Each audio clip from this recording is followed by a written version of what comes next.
Ladies and gentlemen, please take your seats. Our program will begin momentarily.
Please welcome to the stage Atlantic Live Executive Director Patrick Garrigan.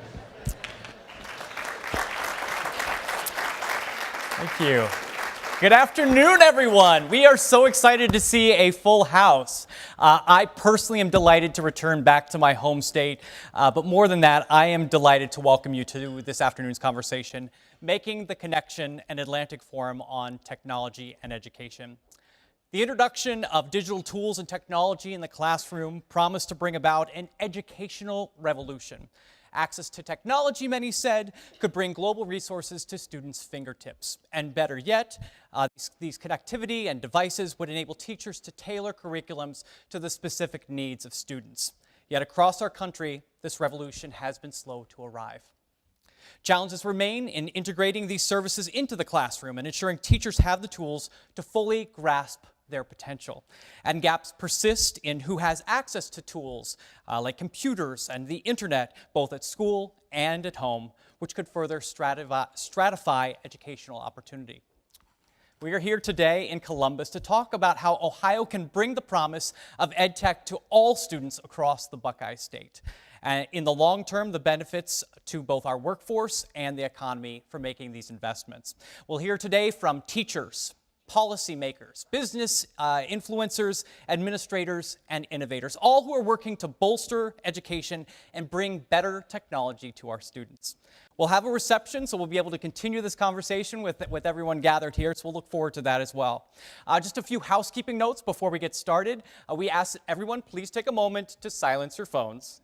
But don't put them away. We'll be continuing the conversation online, so we encourage you to participate in that using the hashtag AtlanticEdTech, all one word, AtlanticEdTech, and you'll see that all around us as well. And if you want to find the Atlantic, you can use the handle on Twitter, Atlantic Live, again, all one word. We want you to be part of this conversation here in the room as well. We'll have time for your questions throughout the afternoon, so please start thinking about those now. I want to thank our underwriter, Verizon. Without their help, we really could not have done this today, so we're very grateful for the support in helping to bring this conversation to light. Now, with all of that said, let's get things rolling. According to a recent report out of Ohio State University, 24% of state residents lack internet connectivity in their homes. 24%. And families in low-income and rural areas are most likely to lack broadband access. Now, for some, this is due to cost, but for others, this is due to insufficient infrastructure in their hometowns. Here to talk about closing the digital divide in Ohio and the educational benefits for doing so, please welcome Leah Hulsey.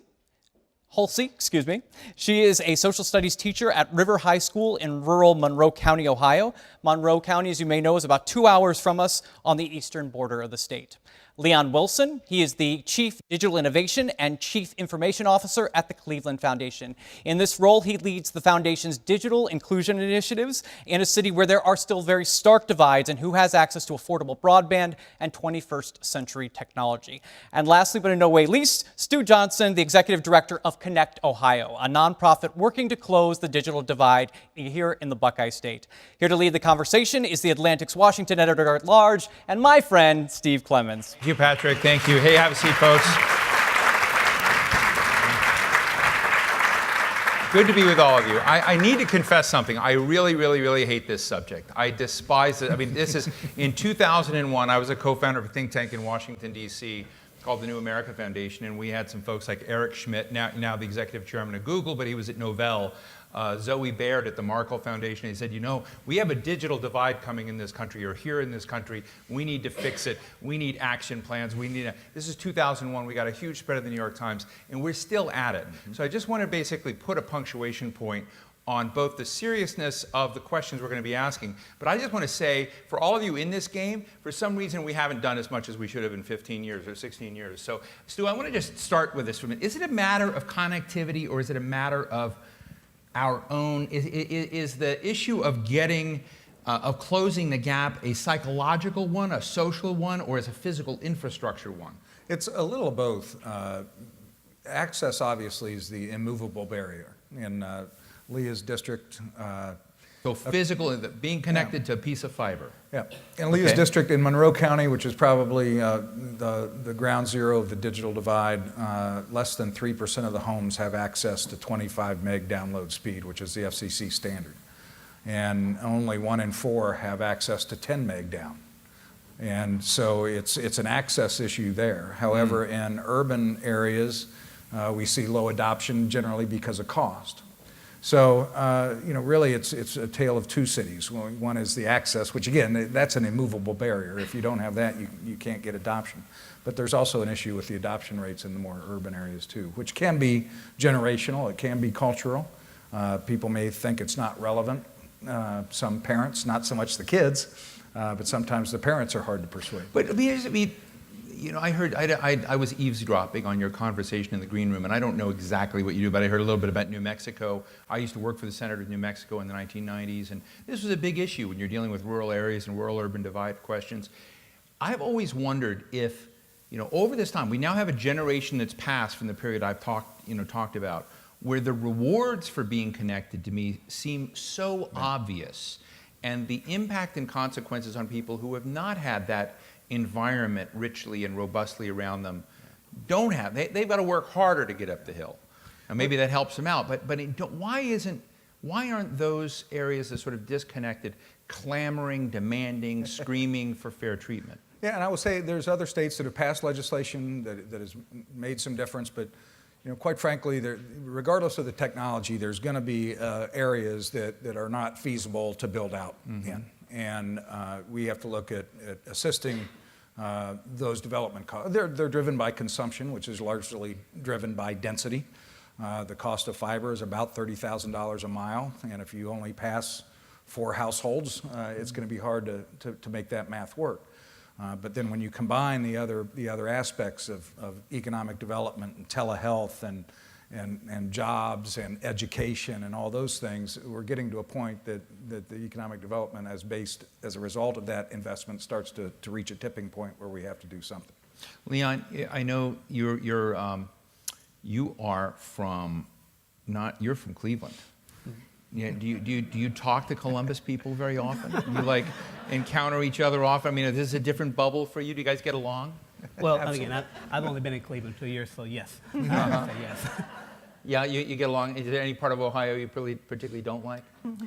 I'm not going to say go there. So with the foundation and what you're doing to try and address some of these other issues, what is, I guess, there's a way to look at this as so comprehensive. There's so many different issues involved, but what are the needles you push? Well, considering the fact that the Cleveland Foundation, we're a community foundation, so we're always concerned about the quality of life of residents in Cuyahoga and Lake and Geauga County. What we're trying to figure out and unpack is specifically what Stu said is how is this new economy affecting our investments in education, in economic development, workforce development, health and human services, youth development, and so forth. And a lot of times what we're beginning to argue is that it is impairing our investment if we're going to pour a lot of money into investing into Cleveland Metropolitan School District to help with digitizing the classrooms and improving classrooms and so forth. But yet our kids, when they go home, don't have internet access in a lot of low-income neighborhoods throughout Cleveland. Then what is that doing as far as impairing their ability to keep up with their homework, to stay engaged, or having to make serious decisions about whether I enroll in extracurricular activities after school? Because if I stay and hang out after school past 5, 6 o'clock, I can't make it to the library that closes at 7, because that's the only place where I'm going to get to a public computing center. So whereas in some more affluent communities, the children can go to extracurricular activities and then go home and stay online from 8 to 10, 11 o'clock and still get their homework done, some of our youth have to make a decision about that, and we wonder if that's right, if that's fair. So we're always looking at it from the equity and inclusion aspects of it. So how do you fix it? Well, that's what we're trying to figure out. So we're trying to... So you don't know? Well, we do know that there is an issue with access, and there is an issue with availability, is an issue with cost and so forth. So what we're trying to really do is figure out how can we bring the right partners together, how can we engage our anchor institutions to create a model that is inclusive for everybody. You're absolutely right. The model that we currently have right now based on consumption and private market isn't working for everyone. So what can we do as a foundation to help accelerate and plug that hole? Does this E-rate program that I hear about, and I don't know for sure, I've been told by a number of FCC commissioners that it has become more nimble and flexible than it used to be. So why don't you just tell us what you think of E-rate? You're asking me? Yeah. Okay. As You don't look As opposed to very Steve. enthusiastic about E-rate. No. From what I gather, and I haven't followed it immensely, but that part of it is just the application process and getting through all the red tape and so forth. Those school districts that have the right personnel that know how to navigate the system are able to benefit from that. Those who don't or are trying to figure their way out basically fall behind. So the system itself seems to be fine. It's more of an administrative issue, at least what I'm hearing. Stu, you're nodding.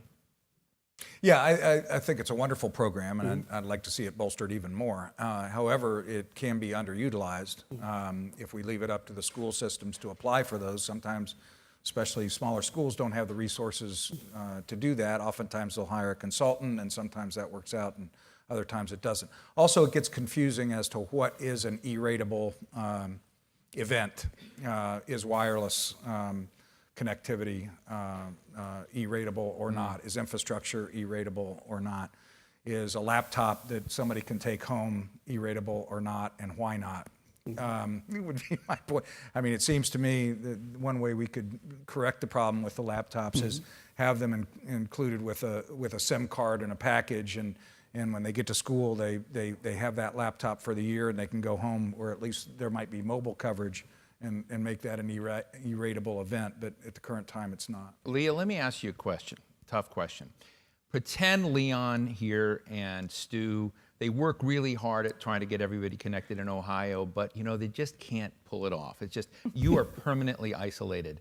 I mean, relatively isolated. If I did my math right, 7% of, connected homes, and you're a teacher. So help's not coming.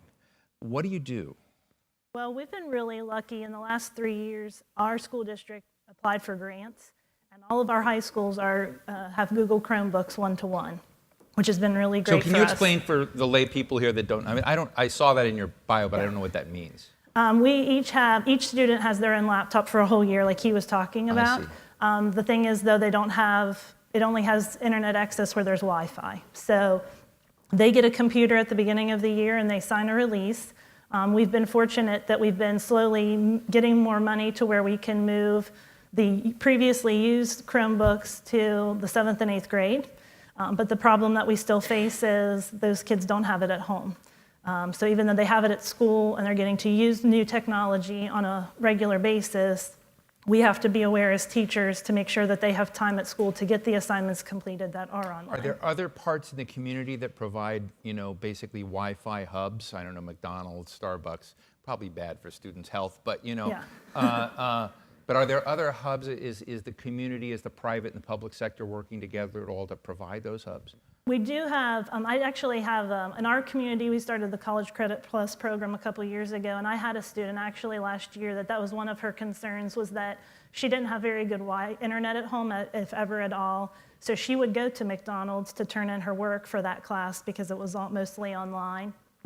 So they will use those resources. We do have libraries that are really used in the community that I live in. It's actually created by the people who lived in the community. It's a privately funded library that connects with the state of Ohio's library system, but they primarily do it to provide internet and access for research for students because they knew that there was a need. So if Stu and Leon did succeed and they were able to kind of overcome the structural access issues more at the home, do you think that the opportunities or the behavior of your kids would change? Well, I think that we do have some areas that have access, but it's really expensive and it's really hard for the students to use. Right. And so we work really hard to incorporate technology into our classroom a great deal, to do research or to work collaboratively together. And so I think if we can provide those areas more often, that I think they've already are starting to benefit with what we've been doing so far, but they're still not getting all of the benefits. What would you guys do all I know is Appalachia. What is your town called again? Our school district, Switzerland of Ohio, but it's mostly in Monroe and parts of Belmont. It's about 3 hours away. So gentlemen, what would you say are, if this were to be the pilot community or communities like that, what would be the ways in which you would begin breaking down some of the access barriers that Leah and her students are dealing with? Well, I'd say, first of all, Ohio comparatively is a leader when it comes to connectivity at schools nationwide. There's still a lot of work to be done, but we started an initiative back in the 90s, and we're one of the best connected K through 12 systems in the nation. We also do real well with our universities, with public safety, with government agencies, but when it comes to commercial and residential, there is no apparent strategy. We've left it to the free market or to the feds to figure out. Other states have developed a strategy to attack situations like this, where the math just simply doesn't work. So I think it's a combination of, first of all, we have to have a strategy. There's nobody to call. I wish we had as much emphasis on our child's education as it goes to broadband as we do with autonomous vehicles. It seems that that's more of the flavor of the day, and we've kind of forgotten about what to do with these kids that can't do their homework. McDonald's is great, but how many McDonald's are there in Monroe County? It's a long drive to get to McDonald's. So then secondly, I think there needs to be coordination with all the other agencies. Broadband's a pervasive technology. It may not be a good model just to connect one household, but when you compare that with telehealth and all the other, a comprehensive strategy that looks into autonomous vehicles as part of an overall solution, not a siloed approach. So work with other agencies like the Department of Transportation if they have a dig once policy. If they have a trench open, let's put some conduit down.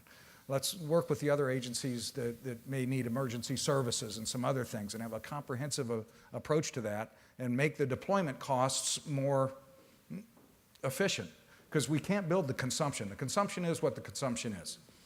And while it's going up by osmosis, more of us are using more and more and more. Monroe County is never going to have a population that's really going to see a spike, nor is that necessarily desired. That's why a lot of people like to live there.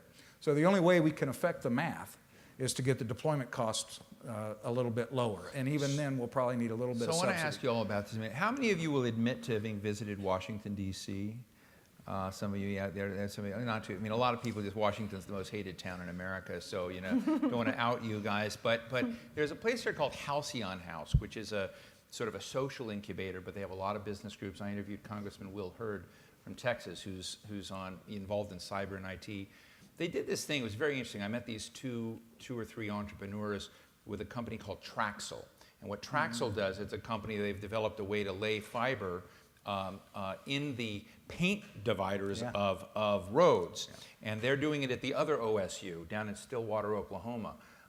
Where Oklahoma State is. Never heard of it. You know, yeah, exactly. I didn't want to mention it. I know. But you know, I find it interesting because what's driving that, particularly for rural communities, they can lay this thin fiber very resiliently in the paint, I guess, on the road, and it's pretty amazing. I guess it's truck tested. But the design of it is to deal with these digging costs and pole costs and other things like this, where you've got a lot of land, a lot of, you don't have the density of the urban environment. And so I don't know if Traxel is the right answer, but it does raise the question of whether technology will solve this problem or not. And it won't, because the math will still end up, there'll still be places where that investment makes more sense than somewhere else. And regardless of the technology, at some point, there's going to be a math problem. But in the same sense, if you work together with, for example, we do have a dig once policy when it comes to federal interstates. Right. We have fiber running across the Ohio Turnpike, but there's not a statewide strategy or zoning and permitting that allows a carrier to understand if they are on one side of the street, they'll have one side of regulations, then they get into another township, and there's a whole new set of regulations. There's no consistency or safety for a provider to make an investment that he knows what those regulations on the deployment costs are going to be. So when I hear that kind of story, and when I ask Leanne, since you're a foundation, so you're like the guy with money, right? You give money out. You've got power.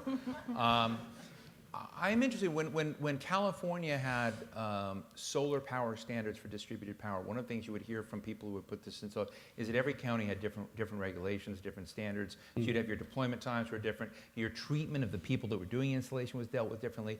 And I had mentioned, just like conference like this, is, well, why don't you get a system where one county can embarrass the other, where you can basically have a county demonstrate how fast its absorption or success rate, and then measure the success rate of others. Have you thought of those kind of ways to sort of even it out and given what you do, which is to try to create a healthy environment that improves the quality of life, et cetera, within the Cleveland area, are you able to kind of even out some of this by shaming the parts of the community that are doing poor and celebrating the parts of the community that are doing well in a way that becomes replicable? We wouldn't call it shaming, we call it incentivizing. Incentivizing, yeah. Whatever works. But yes, so we do spend a lot of time talking with county, talking with city, especially when you're talking with the county, you got probably about 50 plus municipalities just within Cuyahoga County alone. So if we can start with the county and really find ways that we create models that we can bring on board different municipalities at the city level to try to find that kind of shared system so that you're not bouncing back and forth in disparate systems. We have a very transient population. You have kids that may have 2 different addresses within a school year. So how are you addressing that? So while we definitely want to tackle broadband to the homes, and we definitely want to provide public Wi-Fi capabilities, what our concern is that public Wi-Fi still safe and secure? I really don't want to see all of our kids basically having to go to the McDonald's to fill out their FAFSA, to fill out all their college education and send all that sensitive information. We wouldn't want it for our kids, so why would we want it for the low-income kids that just have to rely on free internet access within the Panera Breads and so forth in order to get that. So if we're talking about Wi-Fi and public Wi-Fi, there needs to be a secured model for that, whether it's in the library systems, in community centers, and other community development corporations, whatever anchor asset within that neighborhood, within that community, that can be that hub while we're still tackling broadband to the home. Leah, I'm going to put you on the spot again just before we go to the audience and ask them, how long have you been teaching at River High School? 12 years. 12 years. So have you had any kind of miraculous successes? I mean, I'd love to hear just a human story of some of your students where being connected, playing in this new ecosystem has really changed someone's life, if it has. Well, I think that in the last few years it's been very helpful because when I first started teaching at River, we had a computer lab, but it had a class in it. And so I'd always have to schedule projects or time for them to use that whenever the teacher could let us in. So the fact that we have these new capabilities every day has been really beneficial for kids. I think it allows them to be more creative. We've always had excellent academics at our school and have always had students who've done very well and gone on to get scholarships, but I think it's opened new paths for them, new careers, new places that... So it sounds like your community is very supportive of the schools. Yes, they but it's are. just not connected Right. as equitably as other communities are. Right. It Are they is. angry about that? They actually, I teach a yearbook class, which is all online. I was editor-in-chief of my yearbook. I love you. And I enjoy that class. Your book is always underestimated. Anyway, I had to get that in. I have 9 students in that class, and 6 of them only have internet at home on a regular that's high quality. And when I told them I was coming here and asked them, the 3 that don't have it were very angry about it because they said it's really hard for them to do their homework. Even one of the students' moms tries to work from home. But because they have a plan where they only allowed so much data a month, that sometimes even the mom has to go to a Wi-Fi spot to complete her work. And they are very angry about it, that it's not readily accessed at home. And that kind of keeps them, not only from them, but from their parents accessing different types of jobs too. So that's fascinating. So you've got the demand, but not the access. Yeah. And sometimes I think we have the access and not enough Right, good yeah. demand. But with that, let me turn to those for comments and questions. We got gentlemen all the way in the back over here. How many of you were in your book? Hi, I'm Mark You're Lomax cool. from, hi. Sorry. Were you in your book? No. So we've been talking, I'm Mark Lomax from the Columbus Foundation. We've been talking about broadband and Wi-Fi access, but what about other emerging technologies like Li-Fi? How does that relate, or does it, to infrastructure and deployment costs? So Li-Fi. Stu, do you follow Li-Fi? I don't, Mark. Can you give us a quick... I knew you'd do this to me. Education, 30-second, Yeah. short Oh, form. okay. There's a Yeah, great what'd you TED say? talk on it, but it's essentially information sent through light. Yeah. Oh, I see. Interesting. broadband to the So light. light-generated Yeah. connectivity. My understanding is there's been some experimentation on that, and we also got small cell technology, which is huge, where now rather than having a big tower, we can put access points that are about the size of a deck of cards, and you can stack them. But they all still have to get to fiber. At some point, you've got to get to fiber. You can microwave it for a while, but until you get a good middle mile connectivity closer to that neighborhood, you're going to have capacity issues. But again, I just, if technology was the cure, Leah's students would have DSL. DSL's been out for 15 years. Technology is not going to get, there's still going to be areas that the math just doesn't work. I'm trying to leave us in an optimistic note. You're not helping Then don't me. talk. Yeah, go ahead. Hi. Hi, Doug McCullough from the city of Dublin. Hi, Stu. Hi, Doug. Want to put out before you, instead of a shaming model, more of a sharing model, because I think some communities that have access to this are seeing that if the community next door or elsewhere in the state does not, it actually harms us. And we can share the information on how we were able to do these things as easily. I don't mean to interrupt, but are you pretty well connected in Dublin? Yes. So Yes. And one of the things we're doing around the state is going to other parts of the state and saying, listen, this is how it can work for you, and being more of an advocate. And I think well-connected places need to share rather than saying, hey, we did it and you didn't. That's not a good model for our state. that makes sense. A better model is to go out and say, hey, we did it, here's how you can, let's share with you, and our state can benefit. So what's the top needle you moved? We managed to buy a bunch of fiber in the 90s when I see. everyone else wasn't willing to make a bet on it. Any reactions to that, Leon? No, I agree. The sharing model, especially when you talk about, when you look at Cleveland, you have a lot of inner ring suburbs that can't afford to do it on their own, but if they can share through, let's say, the county or through Cleveland, the city of Cleveland, any way we can do to share to bring down the cost, I'm all in.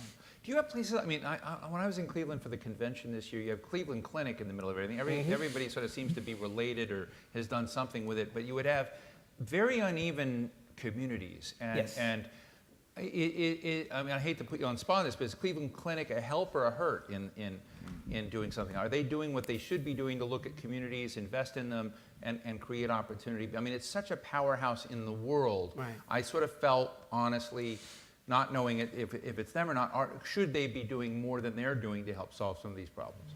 They're actually doing a lot more than probably they have been. So we've been partnering with the Cleveland Clinic to really look at workforce development and how can we get the residents that live around the clinic to work for the clinic and have meaningful wage jobs. But there now what we're trying to do is say, what can we do more? So you look at the Cleveland Clinic, you look at University Hospital, you look at Case Western Reserve, 3 anchor institutions that are pretty much, a mile or two away from each other.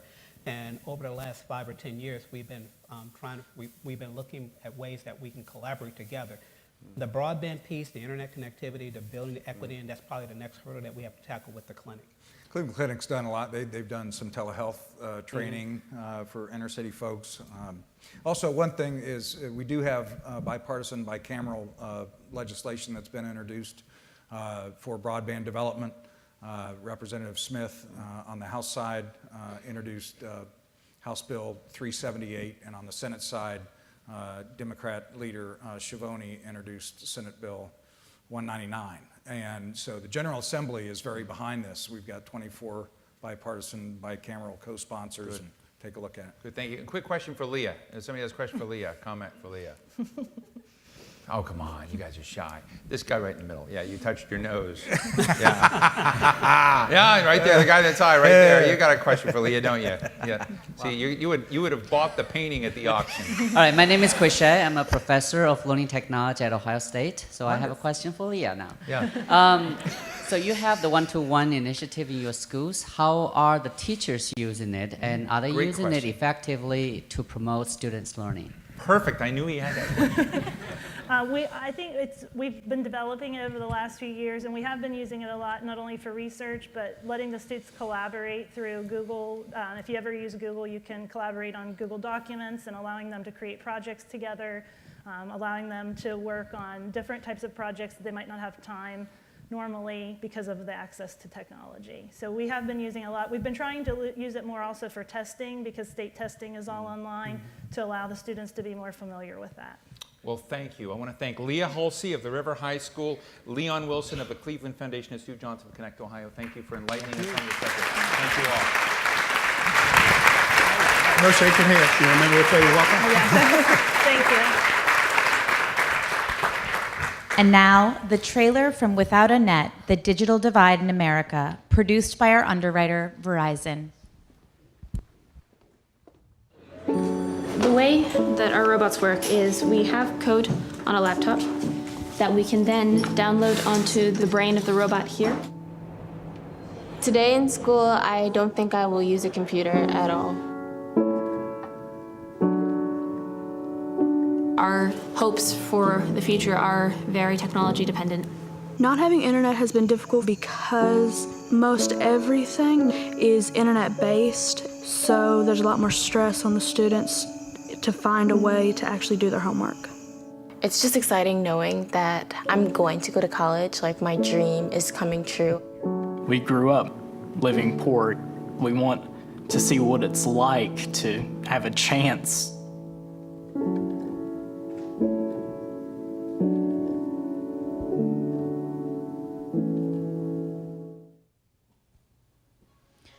And now, for a session produced by our underwriter, please welcome the Mayor of the City of Columbus, Andrew Ginther, and Michelle Robinson, Vice President of Government Affairs for Verizon.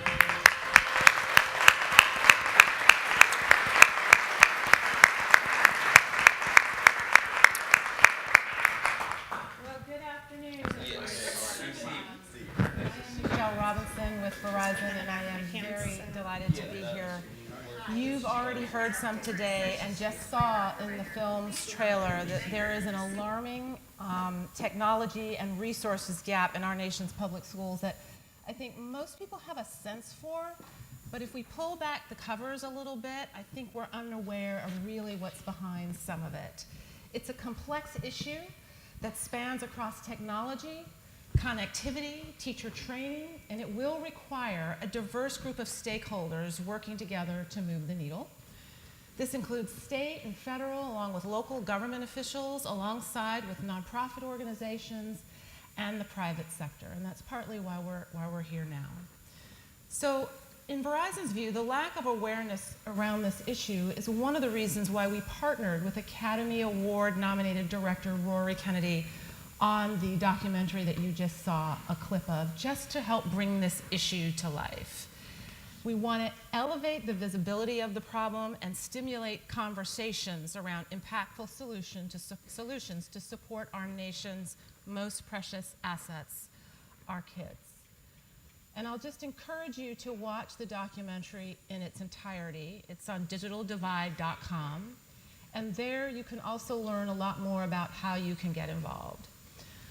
And I can't help but think when I was watching even just the trailer and I've seen the documentary that those students that have that access to that technology, have those teachers who know how to leverage it in the classroom, have the equipment they need, they feel optimistic about their futures.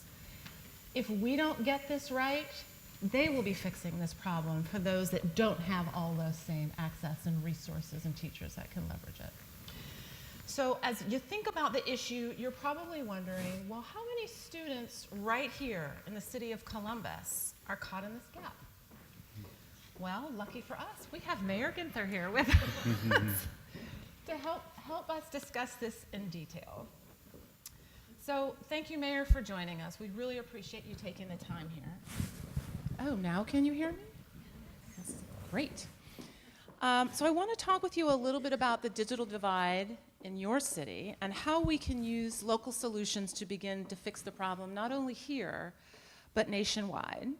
So to start, Mayor, let me ask you, how serious a problem do you view the digital divide as being in Columbus? It's an issue that we take very seriously. It's one of the things we're really focused on is trying to make sure that every family in every neighborhood is sharing in this success story that is Columbus. I mean, many great things are happening in our city, fastest growing economy in the Midwest, lowest unemployment, 25 years, AAA bond rating from all three rating agencies. But we know a third of the folks living in our city aren't sharing in that success story. And so part of that is access to these critical pieces to thrive in today's economy. You know, if the greatest challenge of the 21st century is how do we leverage and use innovation and technology to help people improve their own lives, and we have this gap that continues to persist, it's going to undermine our success as a city, as a region, not to mention miss out on an opportunity to leverage some of our greatest assets, our young people here in this community, unless we can bridge this gap together. Yeah, I agree with that. So have you thought about any strategies, or are you aware of any strategies that you think have been helpful in closing that divide? What worked, what's worked, and what hasn't? Well, we know that, you know, with respect to access to technology in the classroom and that students have, there's still a huge gap between wealthier school districts and less wealthier school districts in the state of Ohio. There's a portion of funding that comes from the state and then local property tax revenue. And particularly where a lot of the technology resources come from, it's from local property tax payers. And so that discrepancy in and of itself funds that gap and that disparity. So it's been public-private partnerships. We now have 30,000 of our kids in Columbus City schools that have access to technology that didn't just a couple of years ago. That still isn't keeping up with their suburban counterparts here and around the state and the country. But we know that through public-private partnerships and winning the Smart City Challenge, very much rooted in our Smart Columbus effort, is trying to help us bridge that divide and bridge that gap with access to technology here in the city. And so it's with private partners that we've stepped up and seen how we can work together to expand access to technology to help young people and their parents.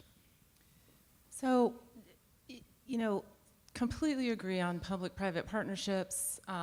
In many cases, we've seen, you know, those groups I mentioned earlier, governments at all levels, private sector, nonprofits come together for that purpose, and I always think that generates wonderful outcomes. At Verizon, we've done a little bit of research. We have some proprietary data that touches on something I mentioned a moment ago, and you kind of see a hint of it in the trailer in the documentary. And that is students who, have access to technology, have that connectivity, are in environments where you have dynamic teachers really leveraging it, feel that they are equipped, feel optimistic, or feel confident about their ability to go forth in the world and do whatever it is their heart desires. The students that don't, right? And so I guess my question is, have you seen this at play? Have you encountered this among students in this community? Not only can technology further exacerbate the disparity and the gap that exists, but let's flip it on its head and think about it differently.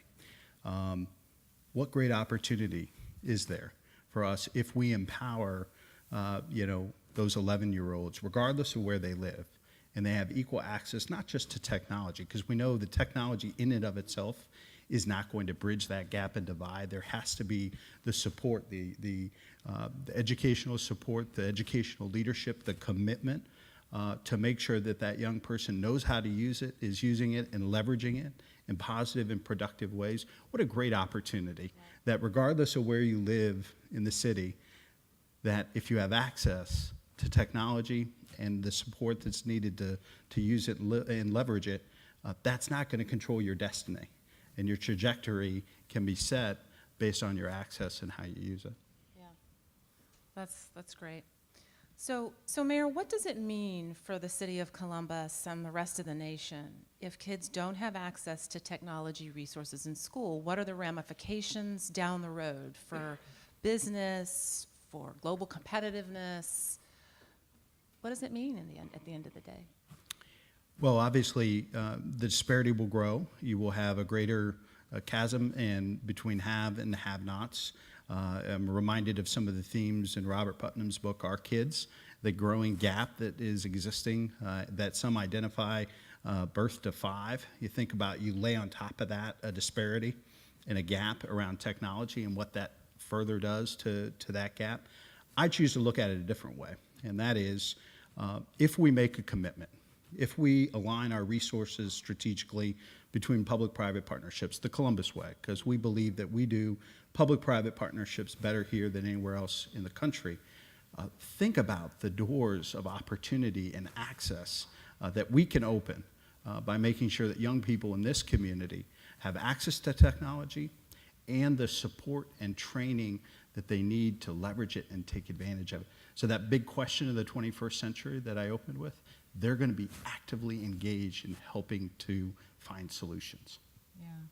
Yeah, that's right. At the federal level, I know that the FCC, which thinks a lot about these issues, views this as a clear global competitiveness issue. Absolutely. So we've got to get this right, which is, of course, why we're here. I mean, if you think of mobility being the great equalizer with respect to transit and access to education and jobs and other things, another pillar and essence of Smart Columbus, access to technology and the resources and the support and education to be able to use it and leverage it, I think it's an incredible equalizer as we enter this next stage. Global competitiveness, workforce development for Columbus, Central Ohio, and America. Yeah, that's great. So you mentioned a couple times public-private partnerships and Columbus being a place where they seem to work. Can you give folks a sense or an example of what you're referring to? Well, there are all types of them. I'll use the Smart Columbus effort as the most recent example. It was a $40 million award from USDOT, $10 million from Vulcan. At the time of submission, we had over $90 million in local match made of public-private resources to bring to bear if we were awarded that. That is now up over $500 million of public-private partnership to really use that to build that integrated data exchange, kind of the operating system, if you will, of Smart Columbus, that's really going to transform mobility, access to opportunity, and our hope, access to information and technology for future generations. It will literally transform the way you get around and the way you are able to access jobs and opportunity in the future. That's a great example, one we're very proud of here. What a vision you have. Thank you. Thank you. Thank you. So I appreciate you, Mayor, for taking time from your day to, talk about this important issue with us, not only here in Columbus, but some of the solutions and some of the forward thinking you have that can bring to bear positively on solutions. Hopefully they'll spread throughout and we can impact the nation. And now I'm going to ask the mayor to stay with me just for a few moments as I welcome our last guest to the stage. Will Dr. Annalise Corbin please come up?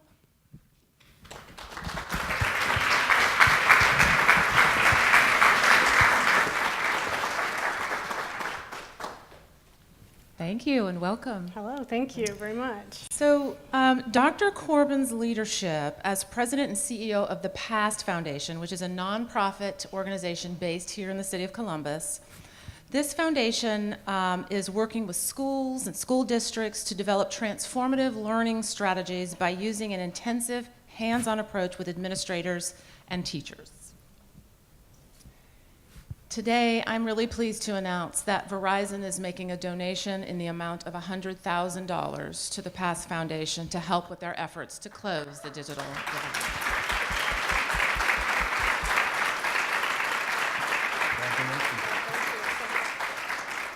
Dr. Corbin, thank you for your leadership and keep it up. Go ahead.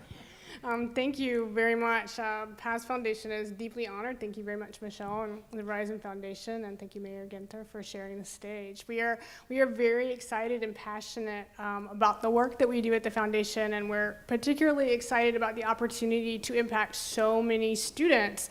The things that we just saw on the screens and the conversation that you were having, that's exactly the work that we do. And over the years that we've been working, we've been able to impact just shy of 150,000 students. Wow. And we are so incredibly proud of that. And with bringing on the new PAST Innovation Lab here in Columbus, and the gift from Verizon, we have the opportunity to have that many more students go through our STEM-based programs. And it's everything from drones and mobility and robotics. But the most important thing is that all of those students, thanks to this gift, about 800 new students will be able to go through the programs just this academic year and summer. Yes, we're very excited about that. And the goal is to expose as many students as possible to the very technologies, the very opportunities that we've been talking about here today. So on behalf of the Board of Trustees and all the staff, thank you so very much. We appreciate it greatly. You're welcome, Dr. Corbin, and thank you for your dedication, and thank you to Mayor for engaging in this conversation. Absolutely. Thanks and for thank having you us. all too for being here.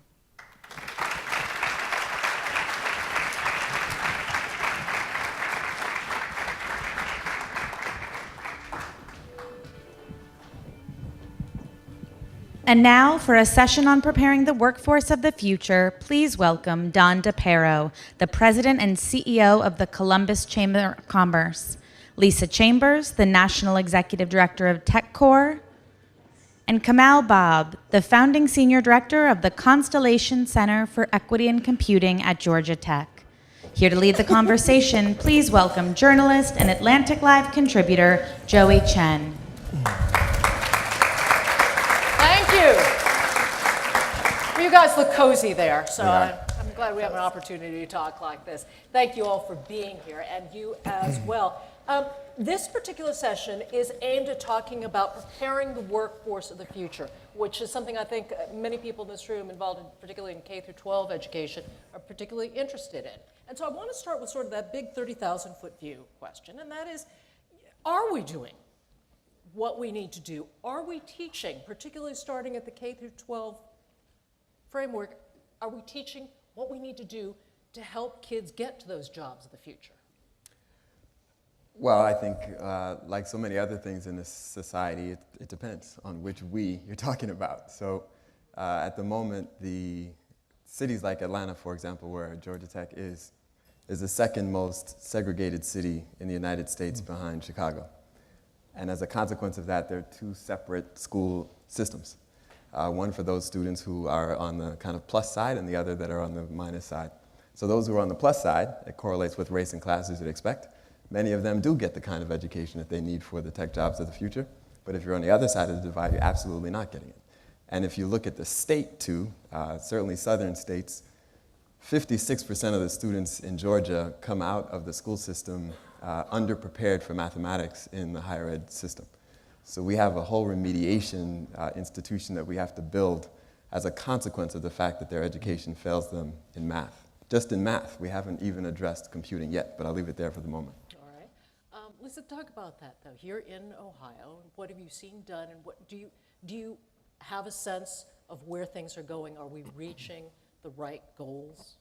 Absolutely. I mean, I think if we think about technology jobs specifically, and here in Central Ohio, so this past year, TechCorps commissioned a labor market study to look at what really is happening in terms of supply and demand when it comes to technology jobs in this system. And right now, what we know is that colleges and universities, as well as technology training folks, just are not turning out the demand that we have right here in this region alone. I think Leon probably would say up in Cleveland that same thing is happening. So this really has to be a, kind of the full ecosystem, thinking about preparation, thinking about what we're doing. We believe with TechCorps, workforce development starts in 3rd grade at the least, right?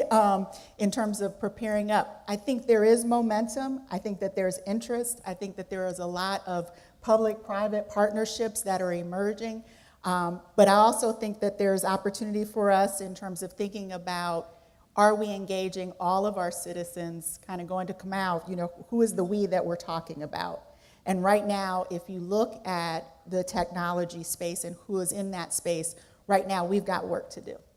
I see you ready to jump in on that, Nan, because you do see that. I mean, here in Central Ohio, there are opportunities. It's not that the jobs don't exist. I think what's important is, for the very first time, we're beginning to say, our 1,400 plus business owner members are beginning to say, it's okay not to go to college. There will be a lot of good paying, career-oriented, strong jobs that will be available if you don't want to go to college. And I think that's important as our business owners continue to connect with the K through 12 and the Columbus City schools and other public school systems throughout our region here, that you can do other things. There will be meaningful work. They will pay well. You will have a good career and a great lifestyle.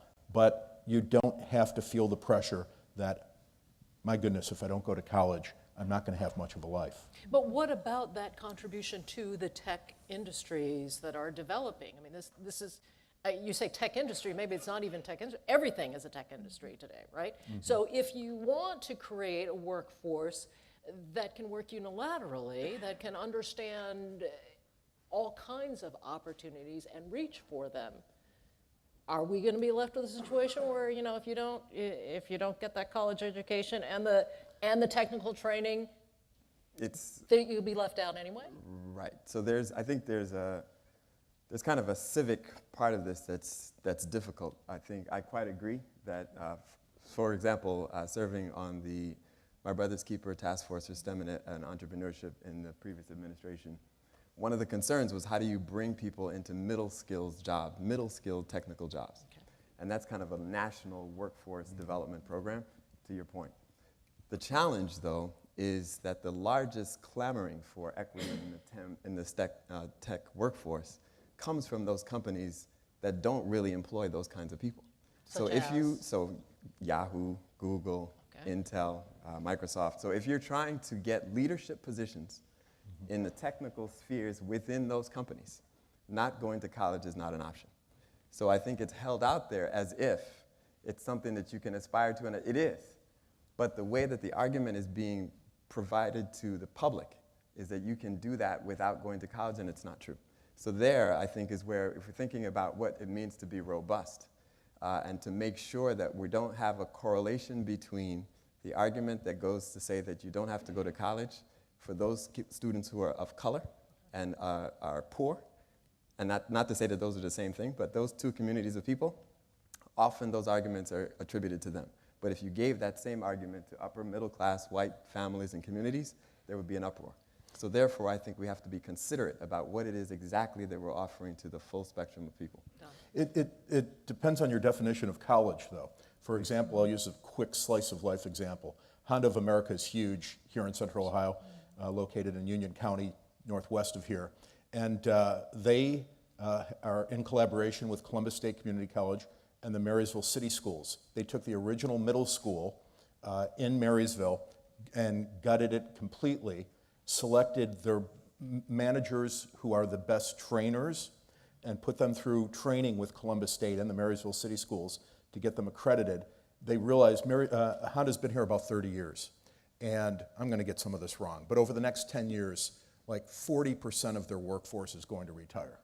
So they see a crisis at hand. So what they're doing is they're not only reaching out to the Marysville City Schools, but also Dublin and other surrounding school districts, and they're putting kids through high school graduates through a 2-year, what amounts to be a 2-year degree in engineering to train them to work in Honda's facilities.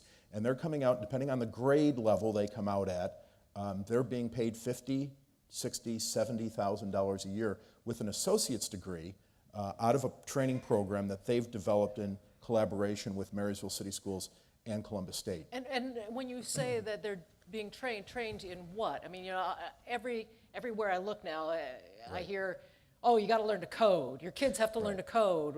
The solution here is teach everybody coding. Well, Grandma, go and learn how to code. They're primarily trained to work robots to manufacture automobiles, but also design and other aspects of everything involved in what it takes to manufacture a car.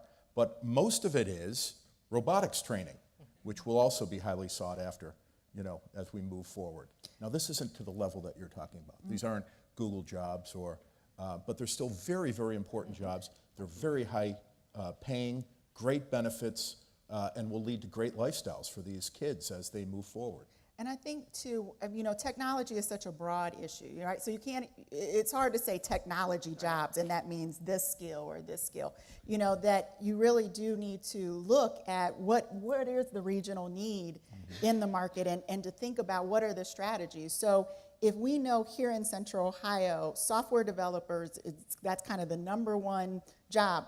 Right behind it is computer support specialists. So maybe for that role, you don't necessarily need a 4-year degree starting out and can get into those employers. But again, that really takes looking at what is our region really, what does the data tell us that our demand is, and then how might we begin to build opportunities and pathways that can connect our kids and our citizens to those opportunities. Do we know what that is in Central Ohio right now? We do. We absolutely do. I mean, there's great data on the job market here. And so, again, what we know from the labor market study that we've just commissioned and from some of the work that's come out of Columbus 2020 is that, you know, software developers are the #1 job posting here in the past 365 days. Right behind it is computer support specialist. The other thing, Joey, that you mentioned is, so here, unlike the West Coast, our technology employers are hidden, right? So we don't have Google and we don't have Googleplex. Right, you know, whatever. But we have J.P. Morgan Chase and we have Nationwide, and those are our large technology employers here in that community.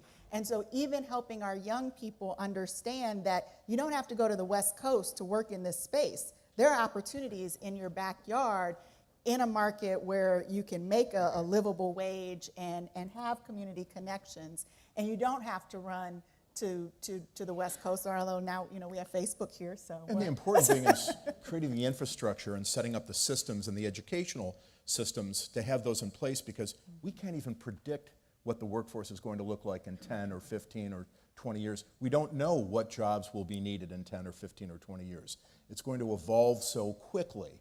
But we have to have the system in place, the educational system. The businesses need to be communicating with the educators, you know, with our schools, so that we can prepare and we can move quickly to prepare that workforce for the future needs. Do we have enough people doing that thing that you mentioned earlier that Honda's doing? Enough teachers to teach these? No. That's why they're actually using their own. Honda is using its own employees to be accredited through Columbus State and the Marysville City Schools, because they know that they know the exact skills that will be needed to run the robotics to manufacture the cars. If you just classify computer science education by itself as a subject, let's just call it that. It's not, but let's just call it that. again, President Obama, the CS for All, the intent of that was to build a computing infrastructure for public education K-12 across the United States.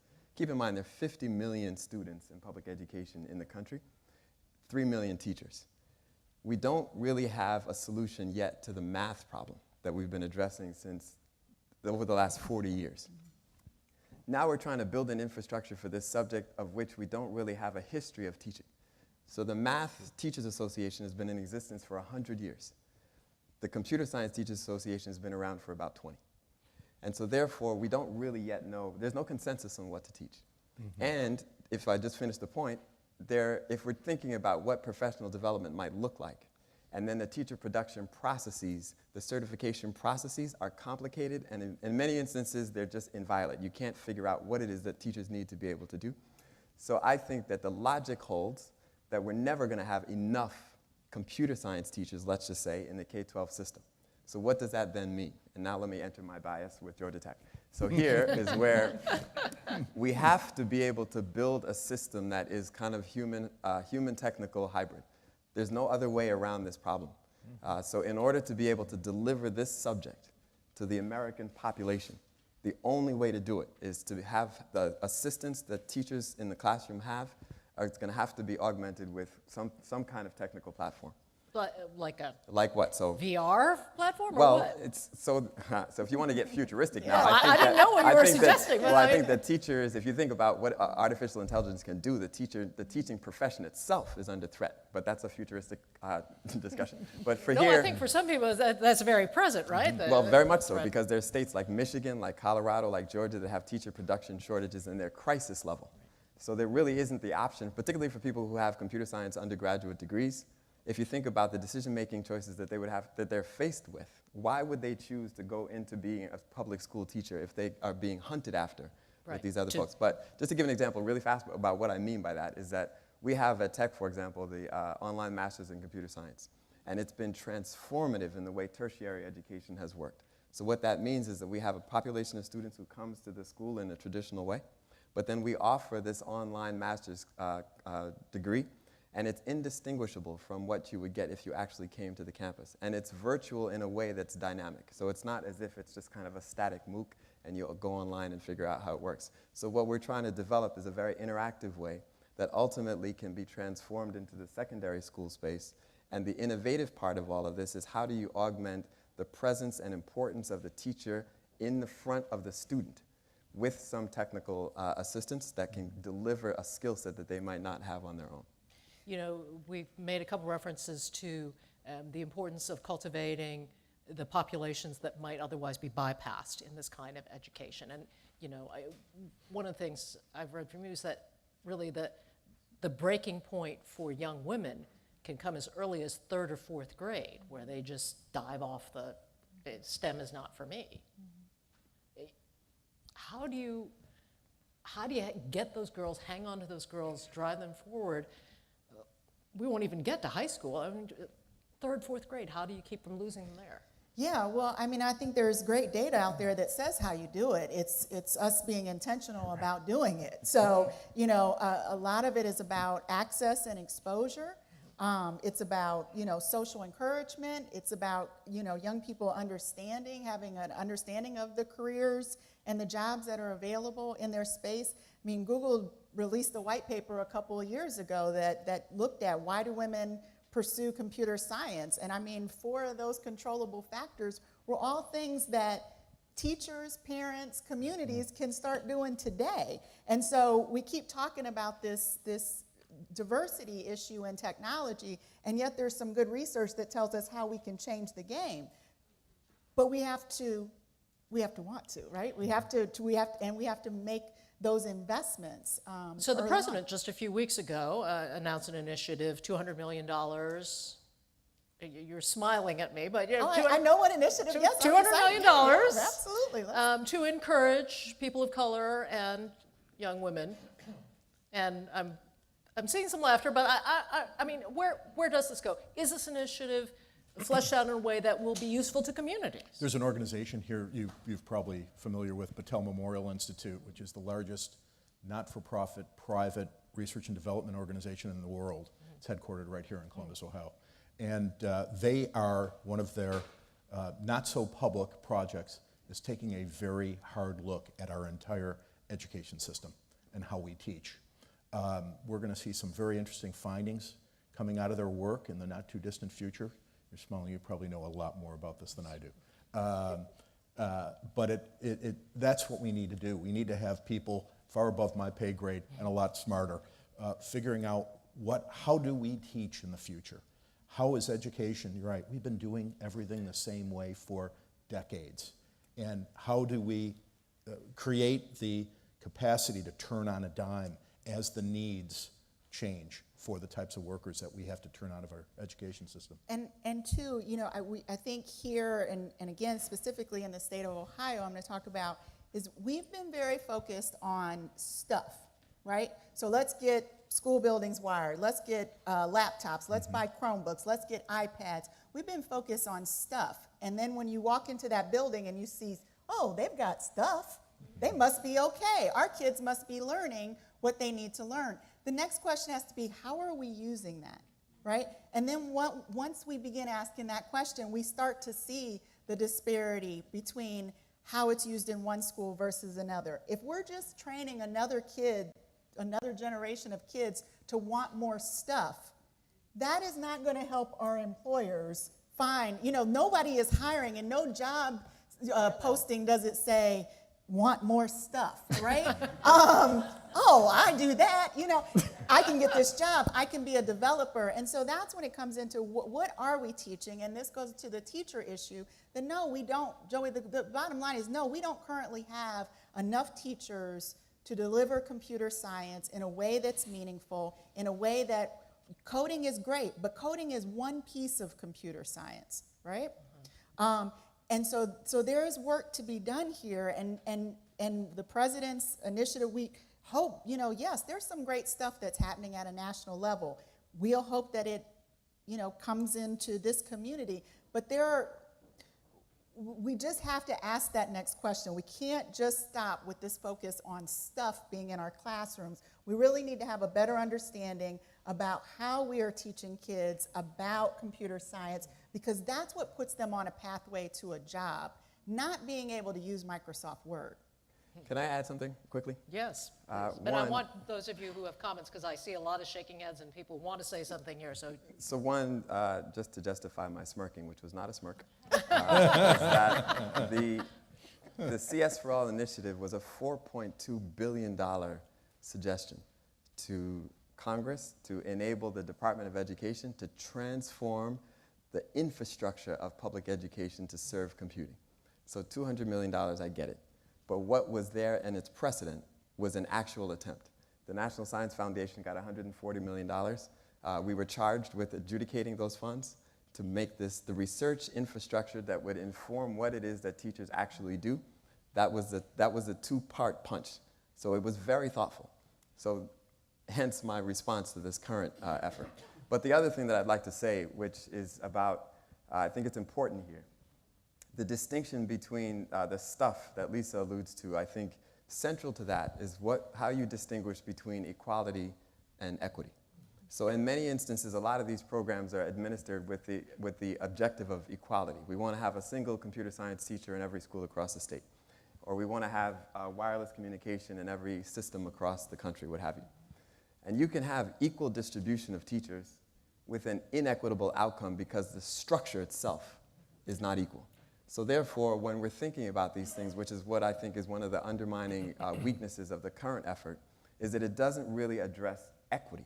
And equity is fairness, it's justice. Equality is just the equal distribution of things across a space. But if you have all of that equal distribution of things across a space, and you're not intentional about the infrastructure that it sits in, you'll still fail.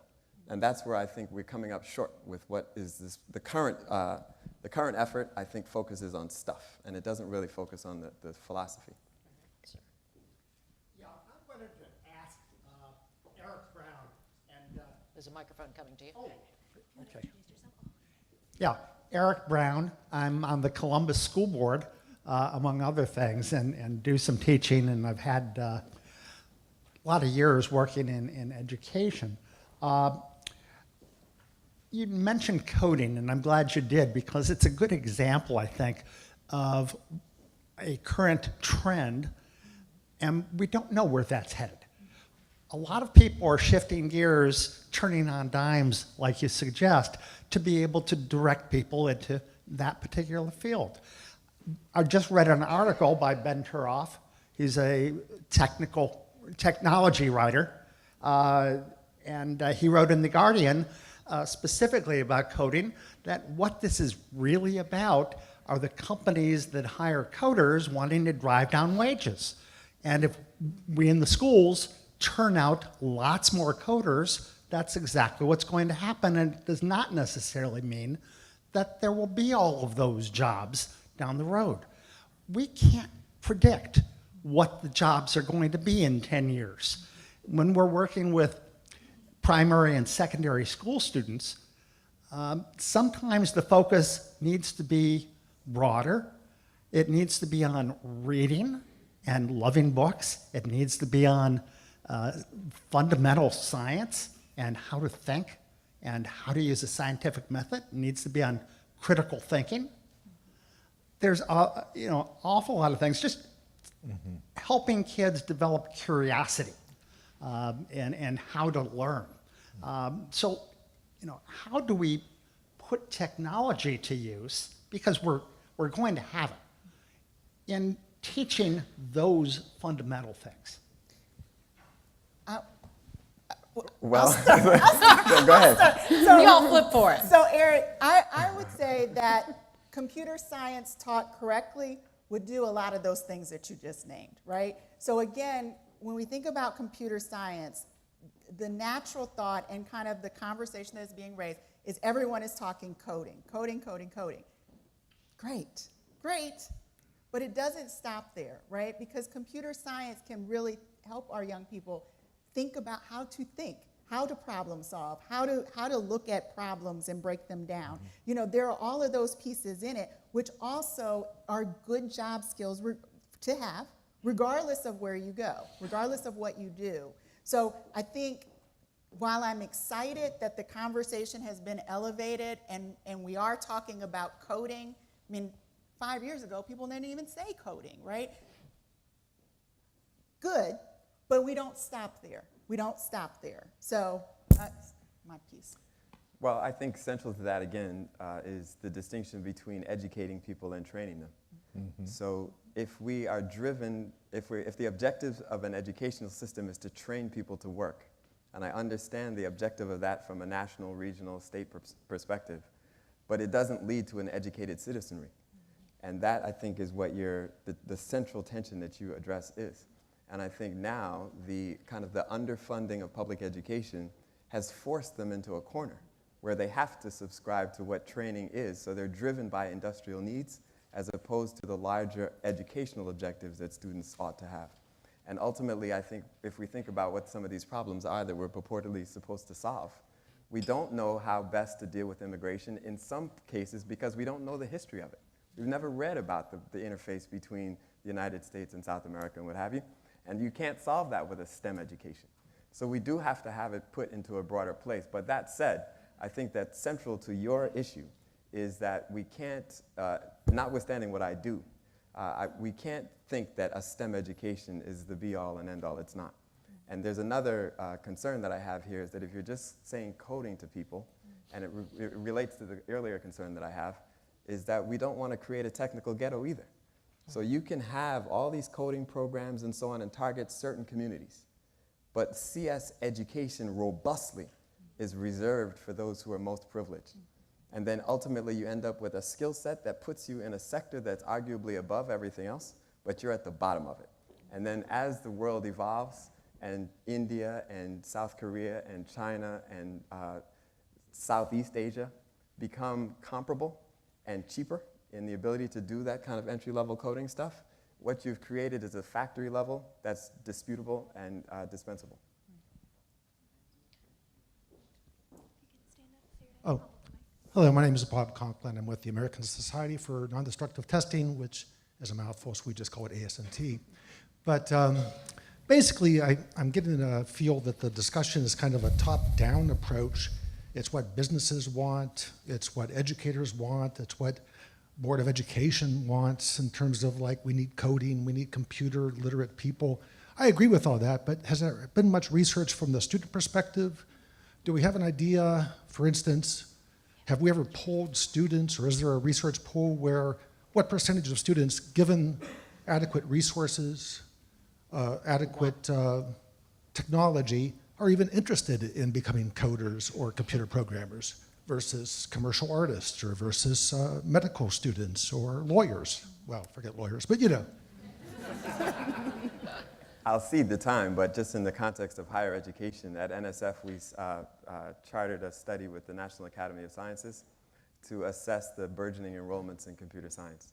And at the moment in the United States, with the most select institutions, it's the #1 major. And it may be that that's just reflective of what the larger kind of, what's in the zeitgeist that students want. They all want to be that.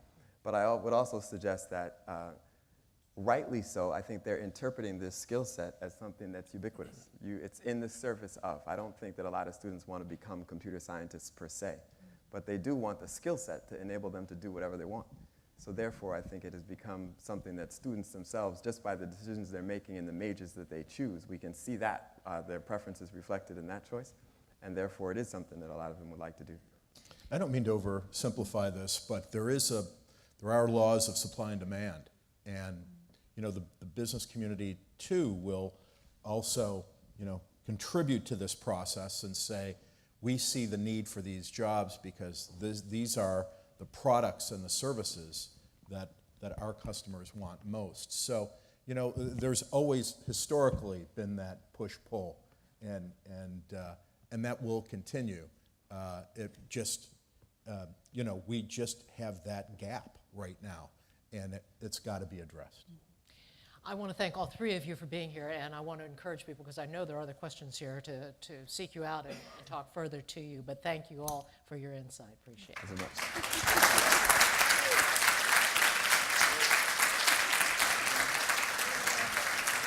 No doubt.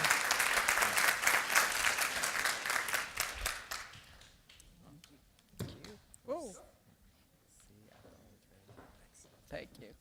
Thank you very much. Appreciate it. We want to continue the discussion now to talk further about the connected classroom and exactly what that means. And joining us now is Dr. Anika Anthony, who's Associate Professor in the Department of Educational Studies at The Ohio State University. And yes, I did learn to say The Ohio State University. Thank you.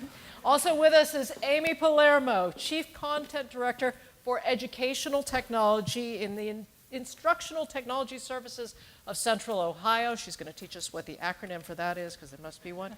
And Brian Seymour is with us. He is Director of Instructional Technology for the Pickerington School District, which I think many of you are familiar with. So thank you all for being here.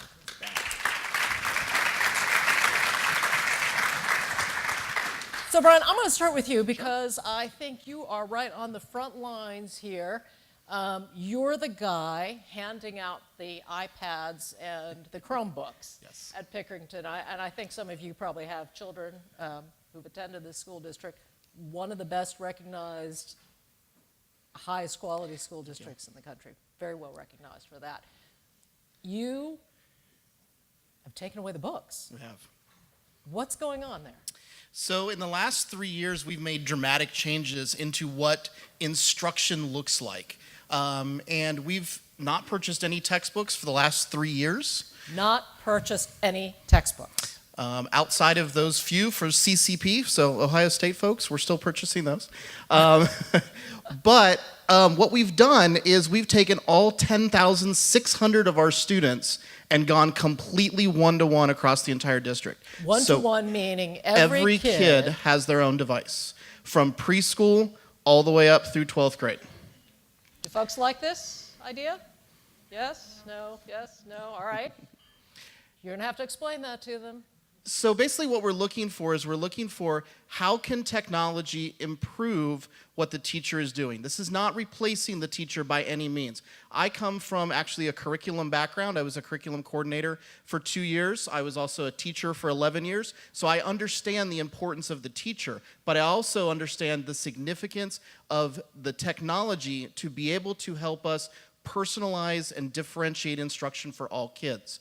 What we've seen over the last 2 years that we've gone one-to-one is that we do not have the teacher up in front of the room lecturing anymore. We do not have the teacher teaching one way to the middle. We have teachers using blended learning strategies like station rotation, where they're differentiating based on pre-assessment data and then using the technology to then be able to increase what the kids are doing. So this may be the high group for this standard. This may be the low group. This group is getting what they're needed, not like the traditional class when I went to school that I was bored if I already understood something, or I might be completely lost if I didn't understand something. So our end-all be-all goal is to improve what the teacher is already doing, not replace what the teacher is doing, but be able to do that through personalization and differentiation. Amy, your organization has helped Pickerington and other school districts in trying to make this transition. How does it work? When does it work well? So what we try to do is find when to use the technology. So there's a lot of times when what the teacher does works well. And there's times when technology can work better for the kids. When technology can help differentiate, like Brian was talking about. And so we try to match the technology with the standard, with the learning outcome, and help teachers make good decisions and apply good teaching practices with the right teaching tool. So give me an example of a place where that would work, a particular subject area. So, I mean, I envision like all of a sudden all the worksheets are now on the iPad. Well, let's say that we're in a language arts classroom and there's a writing assignment, and it's based off of maybe a news article. So rather than a article that was a sheet passed out, the same article to all kids, now because of technology, that same article can be given to different students at different reading levels. So that's one way that you can use technology to differentiate. And then when it comes to writing, you can help kids with that writing process through the technology. So you can scaffold it. You can have different collaborative writing groups. You can have, I don't know, Brian, you can jump in here and do some feedback, like Google Docs was referenced earlier in the day, where kids can start writing. A teacher can monitor it in real time and provide feedback in real time. You can have peer reviews. Dr. Anthony, this is about that individualization, right? This idea that maybe with these kinds of technologies, teachers are relieved of certain burdens that they can focus more on individual students? That's definitely a possibility. One of the things that I spend a lot of my time doing is gleaning the literature and helping we specifically work with students that want to become technology coaches in schools. We work with future principals. And so individualization, personalization, that is one goal that a district or that a school might be working towards. And so I don't want to just pigeonhole us just to that. I think this is a rich example of use, but there are many other goals that schools can work towards. 4 ways that I try to kind of pare those down is, number one, schools can work towards a goal of, if we're thinking of a model of education, we're thinking of a traditional brick and mortar building, we're thinking of traditional roles for teachers and administrators. There may be schools that don't want to change that traditional model. They may want teachers to be more engaged with students and differentiation and personalization, but they still want the typical model of education. So they might just want to use technology to make things more efficient. So efficiency could be one major goal.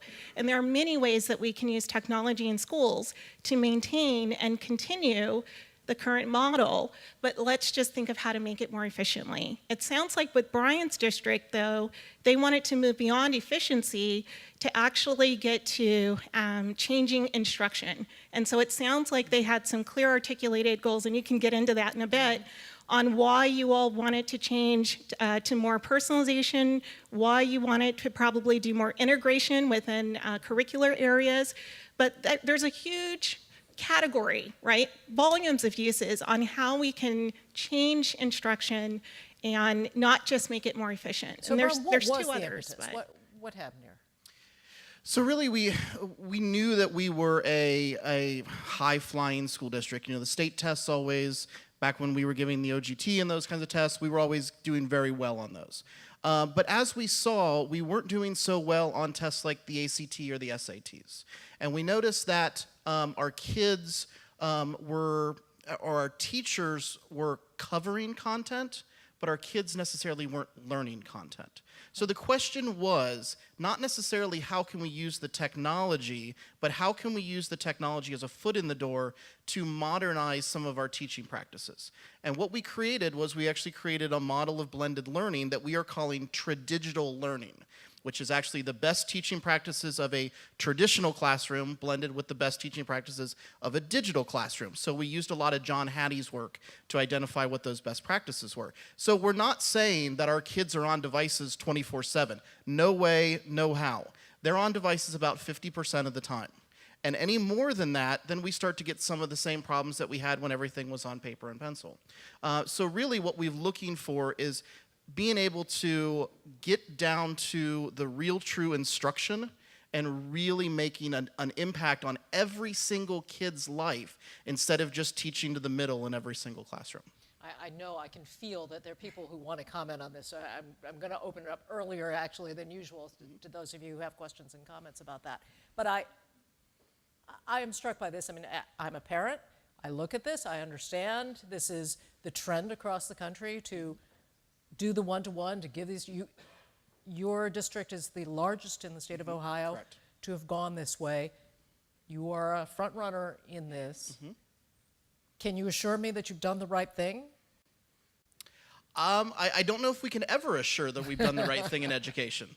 It's always one of those things of what's the next trend, what's the next research showing. Right, but isn't that the risk then? You've taken this leap. It definitely is. We spent an entire year, though, creating our technology plan. We had 7 different stakeholder groups, from parents to community members to teachers to principals, to looking at all of the different documentation and white papers and all of those different things that are saying that, you know, kids learn this way. You know, that we have this modern group of kids that, you know, they go home and what do? They're on their devices, they're on their gaming stations, those types of things. Why do we take those things away from them when they're at school? Why does school have to be, you know, something that's completely different than the rest of the world to them? I'm feeling parents out here thinking about that. Going, what has the reaction been? I mean, you actually got into 100% coverage much earlier than you thought you would. Correct. Your plan was for 6 years, I think? 6 years. So the original plan was 6 years, and we rolled it out to the entire district, went 1-to-1 in 14 months. So, and I will be honest with you, in all, so we have 10,600 students, and I can count on the 2 hands that I've had parents that have had conversations with me that are upset about the way that we're doing things. In the aftermath. In the aftermath. After we've done all the work. We've done a lot of work with the personal, in PR, talking about this is why we're doing this. This is what it's going to look like. Your kids are not going to be bringing worksheets home anymore, okay? Worksheets, first of all, aren't the best instructional tool anyway. So we're looking at all those different things of this is where you're going to find. You're going to find your work in Google Classroom. Kids are going to be turning things in. No, kids will not be bringing books home anymore. All of their resources are online because now we don't have an 8-year-old textbook that's outdated already. We have modern, current digital curriculum. So we've done a lot of work explaining this to parents and saying, this is where the resources are now going. We're investing $1 million a year into digital content that's up to date, interactive with your kids, so that way they can be have the best resources that they can possibly have in their classroom, instead of, like I said, outdated textbooks that, you know, 4 presidents before or what have you. And what do you hear from the teachers? I mean, on that side, do they feel that they have the support they need? Well, I think, and I know you speak with teachers a lot, so I'll let you go first, and then I have some perspective on that. Well, our teachers enjoy it. As long as they are given the chance to take the technology and mold it to fit their curriculum, teachers want to help kids. They want to reach every kid. That's why they show up to work every day. And when they are given a tool that can make the difference for their kids, they are on fire and they get excited when they're given the opportunity to actually customize their own classroom with those tools. So is that a resource issue? Is that? I think it's always a challenge to find the time and have access to the professional development. But when they are given it, they go gangbusters with it. Teaching teachers. We're going to see a lot of variability across districts and across buildings. And unfortunately, in terms of buildings within districts, there's a lot of variability in terms of how teachers are experiencing technology-supported initiatives. And one of the things I tell my students is we need to remember that we're not just implementing technology, we're implementing technology-supported educational programs. The children are the star in this. We're all just part of the supporting role. And although a lot of teachers, there is some data on this, are interested in the possibilities of technology, you can't read an article or turn on the TV and not see a commercial that gets you excited about possibilities. But unfortunately, many, many districts have not put in the hard work that Bryan's has. Many are not reaching out to organizations like ITSCO, right, to help with professional development. So many teachers, they may be excited, but they don't know the goal, right? What was the purpose behind this? I didn't have a say in what the district was going to do. I want to use it, I just don't know how. Many teachers are experiencing that. And that may vary also on what the teacher's experience is with technology in their own. It does, but it definitely varies on how the program was conceptualized and how it was planned and the type of involvement that educational professionals had. And my understanding is that in your year, you actually did go to the stakeholders and try to. 7 different groups. We met probably 50 different times, and we created our wonderful technology plan, which is now driving us for the next few years into the future, and we're constantly updating this. Do you think your plan is a model for other districts? I truly do. We started out by going to the Future Ready Initiative Summit, which is something that Ohio is going to take on here in the next couple of months. We use that as our backbone for that. We took a little bit from ISTE. We took a little bit from other schools that have already started this as well too, and then we continue building it. And I'm happy to say, with the Ohio Department of Education rolling out the Future Ready piece, Pinkerton Schools is actually going to be the model school for the technology plan. And I want to speak to that. I think Pinkerton might be the model school and the model program for districts and buildings that want to do what his building did or the district did, and for districts that have similar contexts, right? Schools there's tons of variables involved, and most importantly, we need to empower our educators and our leaders to really articulate what do we want to do, and let's find some models, be it Pinkerton or someone else, that can at least inform our reaching of those goals. And I completely agree with you, but our plan worked for us. Our plan's not necessarily going to work for every school. It's a starting point, and I encourage folks to go ahead, take our plan, roll with it, but change it to make it work for your teachers, your community, and your kids. Questions from the audience? I'm particularly interested in what teachers think about all of this. There's a microphone there. Hi, I'm Maria Stead. I'm a technology teacher at Hilliard City Schools. And so I came 11 years into the classroom and then switched over to technology. And we too are a one-to-one district. And I think the biggest part of our success in our district, we have about between 16,000 and 17,000 students, is the buy-in from the parents. We have, by being one-to-one, our classrooms are completely open. Parents can see the content that their children are seeing every single day. And we have lots of parent forums, even after the fact, after we established our program, lots of forums to teach digital citizenship and how to help their children navigate this.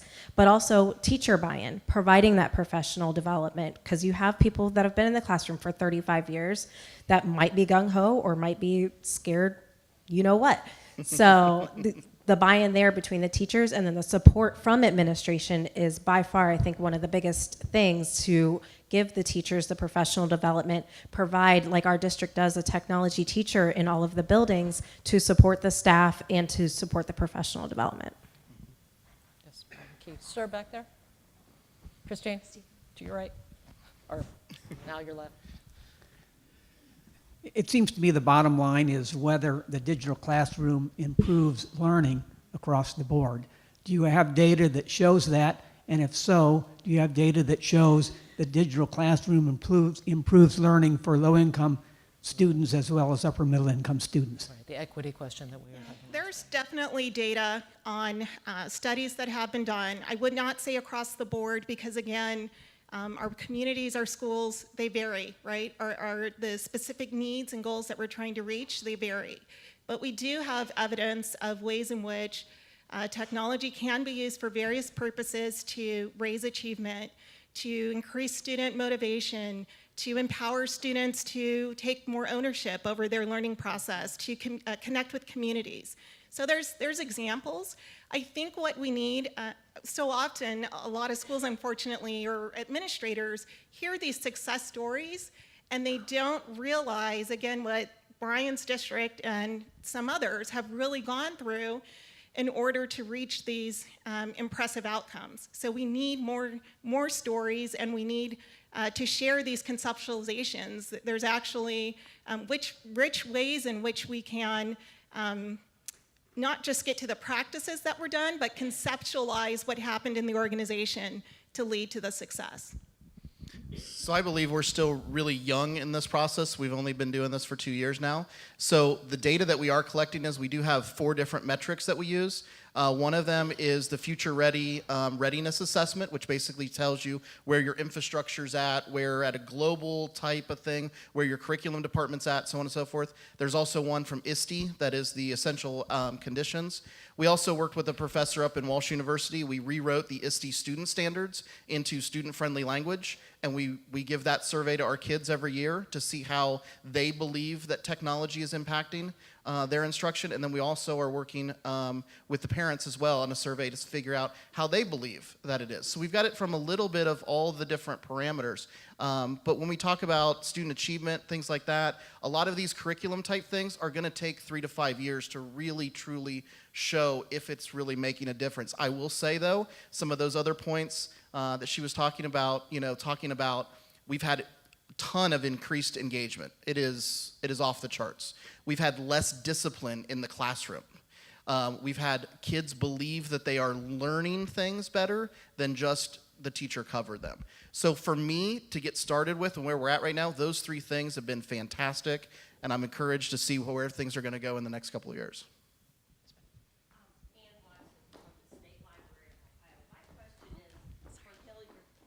If you couldn't hear her, Anna's from the State Library of Ohio. Okay. My question is, going back to the equity issue, for your 10,600 students and the students in Hilliard, does everyone have broadband, high-speed internet? And if not, how did you figure that out, and what do you do for those students so that they are on the level playing field? Yeah, so we're really lucky in Pickerington. I felt bad for the teacher that was up here earlier. I think her name was Leah, where she said she only had 7%.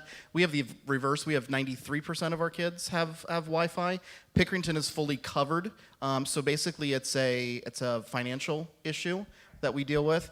So what we did was we got in contact with a large telecommunication company, and they were doing a grant. We purchased 200 MiFis. For our district, and those are now sitting, actually they're out in the field now, but we put them in the libraries, and the kids that were on these free and reduced lunch lists, the lower socioeconomic students, they were the first ones to be able to get access to that. So basically now every single one of our kids has access to Wi-Fi when they need it. We've also worked with a lot of our different Chamber of Commerce. We created this Pick Connect program where we asked things like they were talking about McDonald's and Barnes & Nobles and those types of things. Where can kids come to actually use their Wi-Fi? But then we also found out that a lot of kids can't get there. So mom works 3 jobs and can't get them there. So that's where the MiFis came in at. So now we've got that. So we can say that we've solved the device issue and the Wi-Fi issue. Now our issue is the digital use, how the kids are actually using the devices in the classroom. And how do you monitor that? That's where we're getting at right now. That's where companies like Amy and the 4 technology coordinators that I have that are out there doing job-embedded professional development with our teachers to have them continue to use technology in more powerful ways. Yeah, and I'd like to add to that obviously not every school is one-to-one. But for those that are, and there are equity issues in terms of students' access, outside the school day, they're extending the school day. They're providing space and after-school programming, for the kids, or they're opening the school sooner for students to come in and have access. Yeah, we put an access point on the outside of every one of our buildings. So during the nice months, kids can come. Sir? Jack Conrad with The Ohio State University. I've worked with, as a school superintendent and also with students who want to become school administrators. Is Amy, to you. So if I were to go to many of the 4,000, not quite 4,000 buildings in the state of Ohio, I think that I would find responses that would be similar to, we're not sure where we're going, we're not sure how the equipment works, we're not sure what we want to do, we're not sure that sometimes when we start a lesson that we're going to have the support to complete that lesson. What is an organization? What would a school expect? A school building expect? What kind of help would they expect to get in order to implement, somewhat complex instructional processes that would be going on using technology? So we work in all different situations. So I think the answer depends on your building. And you set reasonable expectations for that building. But I think there are ways to meet teachers where they are at and to find those on-ramps depending on that teacher. I think you set small expectations and reasonable expectations, and you value those small gains. I'm not sure if I'm getting quite... So there are educational technology agencies in the state. So I am ITSCO. We are a service of WSU Public Media. There are 8 educational technology agencies in the state, and we are charged with providing professional development to all of Ohio's public schools. That's what we do. That's why I get up in the morning. Are you technologists by training, or are you? We are all teachers, former teachers. We started off in the classroom teaching and saw what technology did for our kids and have become instructional coaches. Okay. Questions? Yes, sir. Just want to ask for a moment, since we talked. Oh, incoming microphones. Waiting to hear from Eric. Hi, Eric Brown, again, member of the Columbus School Board. Talking about closing the gap and equity, how are you addressing the needs of special education? We've got a large number of kids who can't use traditional computers or Chromebooks and need adaptive equipment. Yeah. Computers have gotten better at serving that population, but they've still got a ways to go, and some of that equipment, some of those add-ons are expensive and maybe beyond your budget. That's an interesting disparity to talk about, and we talk about other kinds, but that is a real-life problem. Definitely. I think it comes back to the idea that our goal is to differentiate and personalize instruction for every single kid. So be it a kid that needs a Braille reader or a kid that needs, tactile sensory, something like that. One of the things that we've tried to do is tried to say, okay, the Chromebook is our main tool. What can we use for that? Does that student need something above and beyond that? And I'm very lucky. I actually have a technologist that is actually, she does nothing but assistive technology for us. So she's the one that's actually out there field testing, okay, does this work, does that work, so on and so forth. So I don't know if I have a silver bullet answer for you. I don't know if anybody does, but I will say it gets down to personalizing it for each kid is our goal. So if that's our goal, then we need to make resources available for kids. So we have different programs for kids that are special needs or that need intervention. We have different programs for ESL students. So for me, it really gets down to that idea. The question then goes down to is, when does the budget come into effect with that, and where are we at with that? So I would say we're still working on it, but we do have lots of different tools that we are using with kids to be able to enhance their learning. No question that you have great support in your school district that maybe not all districts have the luxury of. Thank you all for participating in the conversation. I know the audience enjoyed it. Appreciate it.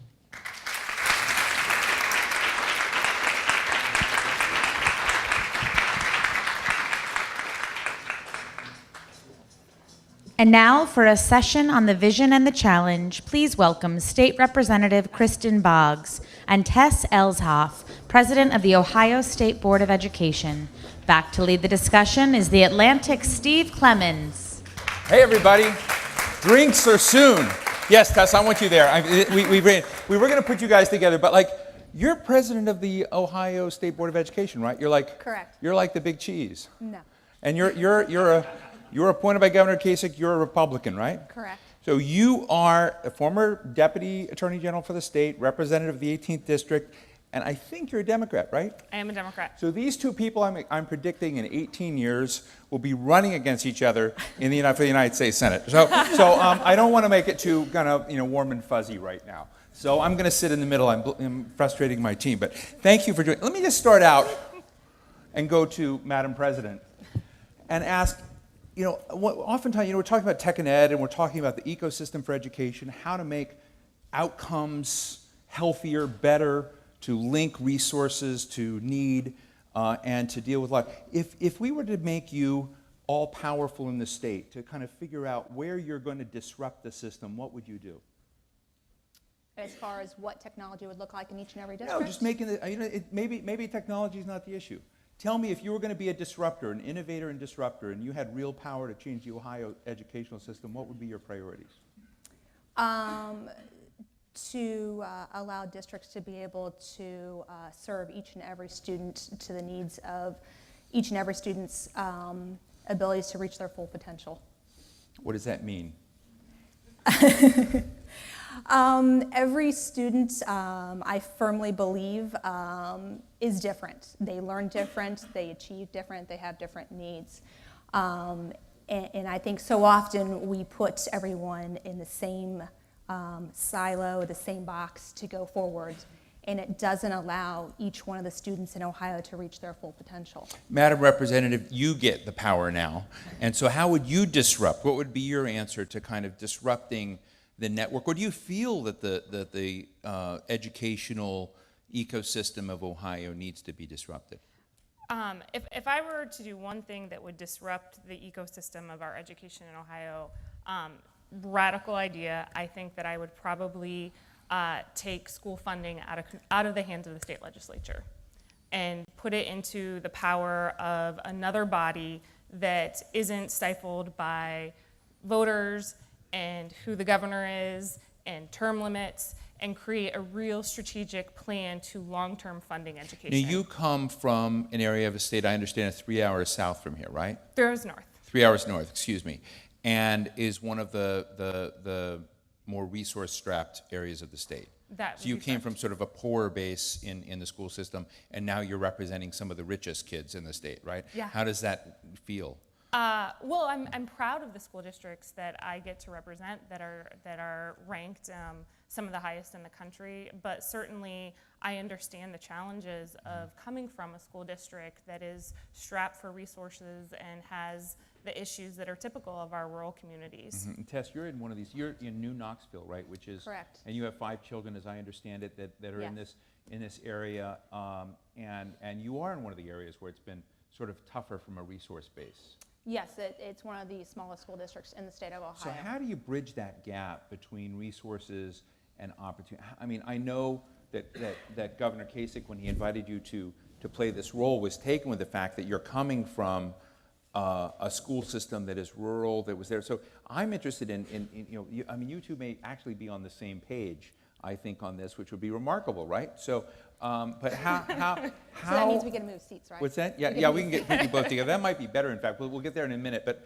let's prove it first. But how would you deal with this issue of bridging the gap between, a more cash-strapped rural district with opportunity, kind of in your role, because you've got to worry about the entire state, right? Correct.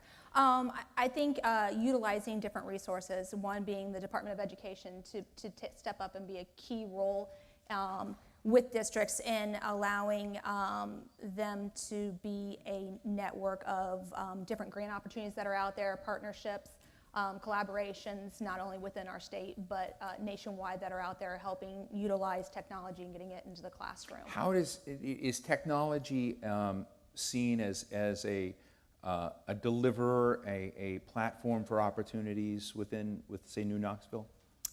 Currently at New Knoxville, they are not a one-to-one school. Technology is integrated within all of the classes, but it's not heavily utilized. But there are other rural districts across the state that are on a one-to-one and use it continuously throughout their day. Is that a problem that it's not as incorporated and developed from your perspective? No, I think it needs to be kind of guided. I think all school districts need to give a baseline of exposure and fundamentals to it, but then they also need to be very aware and respectful of the community that they're around and what the needs for those communities are. Some communities may not emphasize as much more on technology. They may emphasize a stronger focus on something else, and so I think each district needs to allow that capability to focus on that. Kristen, I love the fact that you were an assistant attorney general. So you probably see the world like I do of bad guys and good guys. Who are the villains? What are the stumbling blocks to actually getting a healthier education ecosystem? When you think about, I need to take down somebody, as you used to in your legal life, who in the educational area do you think needs to be taken down, who's stopping getting to a healthier place? So actually, when I first started at the Attorney General's office, my very first job was to go back and to reread all of the DeRolf decisions and determine if there was a way to force the legislature to respond. So the DeRolf decisions are the decision on the unconstitutionality yeah, so the DeRolf decisions are these 20-year-old cases that determine that the way that we fund our education system in the state is unconstitutional because it creates so much inequity in school districts. And so, for me, I think that it's really hard to identify who the white knights are in terms of those that are championing education, because we are so we have so much hurdles to get through in terms of creating an equitable funding system. And without creating an equitable funding system, you're always going to see these disparities between school districts that are unfair, and it's unrealistic to expect that the students that are attending these school districts that have so much less than some of our school districts that have so much more are going to end up on equal footing at the end of the day. Tessa Mitchell, do you folks do surveys of outcomes of students that come from different parts of the state and look at whether, I'm interested in, there was an Atlantic article that kind of poked holes in this notion that technology in schools automatically leads to better outcomes, that better resource schools ought to. So I'm interested in when it comes to outcomes and the performance of students over time, do you guys know what the secret sauce is of what works and what doesn't? Are you able to have those discussions? No, we have not had those discussions. Not at all? Not at all. So it's all just kind of faith-based decisions? Letting each district decide what the needs of their students are, yes. Interesting. But doesn't data come into it at some point of looking at resources and outcomes? Might be a good idea.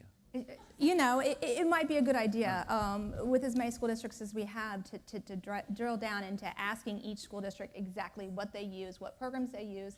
I mean, we have that type of information, but not so much as invasively going into their classroom and asking them okay, exactly how are you administering this program, and what is we don't have that information. So well, let me ask you another way to look at a matrix. I've also interested in was looking at Ohio, which is a really much healthier, robust set of partnerships with schools. That you look at the corporate sector, and one of the big problems out in the country broadly are the jobs gap and the skills gap, and looking at where the private sector has come in and worked with schools, worked with high schools, worked with, I don't know what to call them, vocational schools, community schools, and others in this. And I'm wondering, do you think that's moving the needle in the right direction when it comes to both private partnerships and bringing technology in? Absolutely. I think allowing the corporate sector to come in and having those discussions is absolutely essential. You have some areas and pockets of the state, northwestern Ohio, for instance, that's very high in manufacturing. They kind of would need a stronger base of coding and computer programming. They have a lot of factory lines, which is robotics, or even designing their products.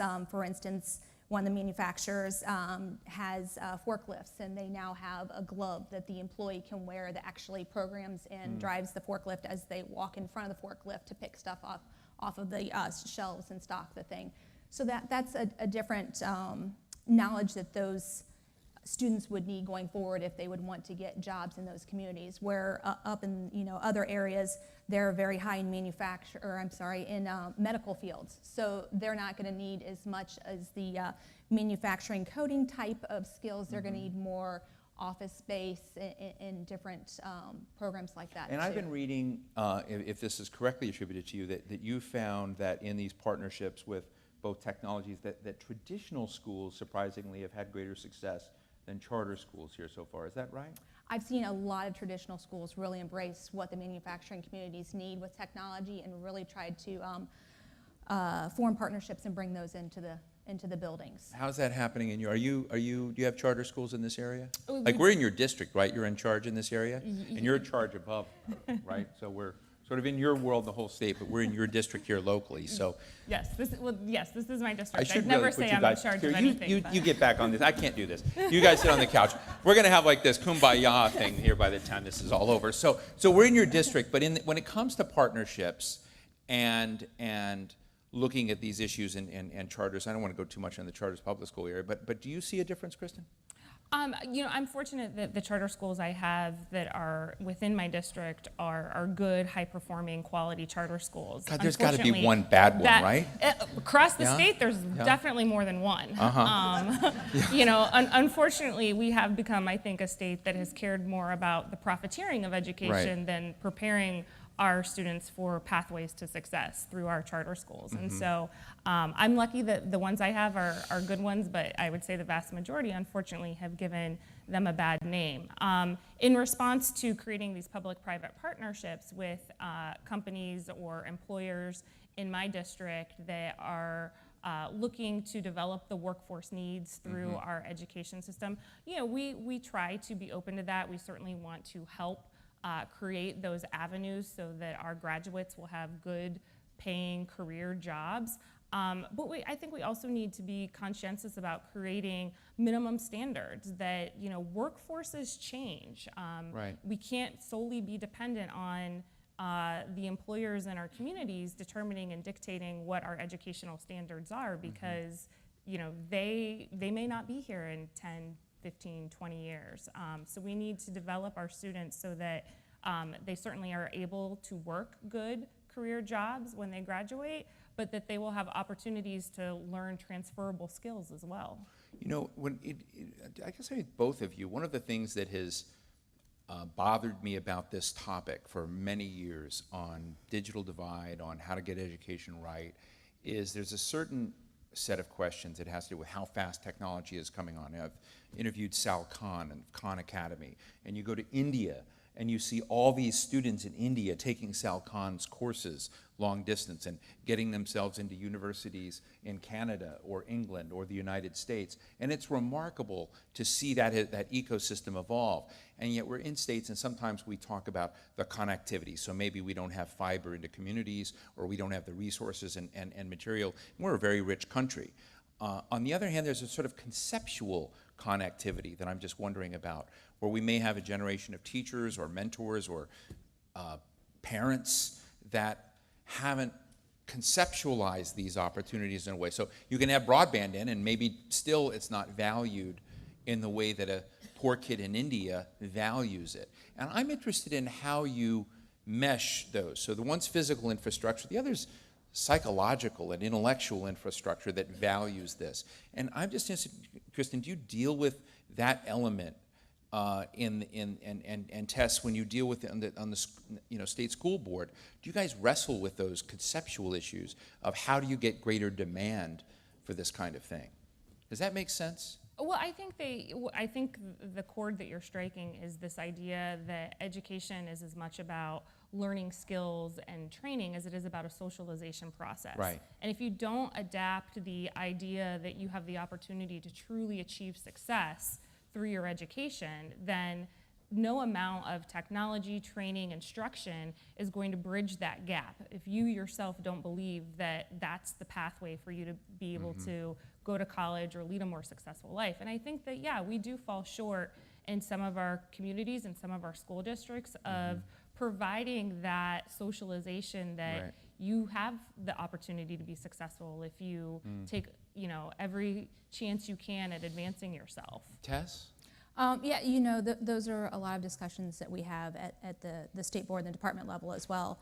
As far as the infrastructure, looking at it, we're going through again the highway of infrastructure, making sure or seeing districts that what they have available, or if they don't, what's out there and available to get it within the classrooms, and then just trying to build different resources available to the districts to be able to figure out how to integrate all of that. Do you know, one thing I read about you is that 100% of the students in New Knoxville graduate from high school. That's remarkable.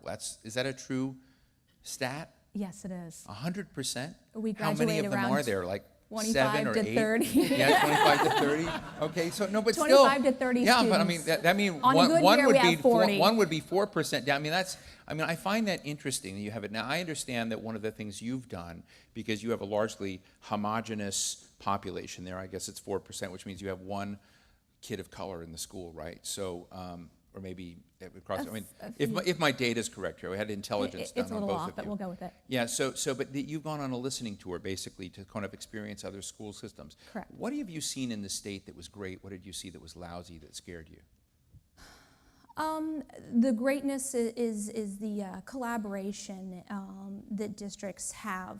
I've been to some districts where not only were they collaborating with technology, with students within their own classroom, but they had 2 other states.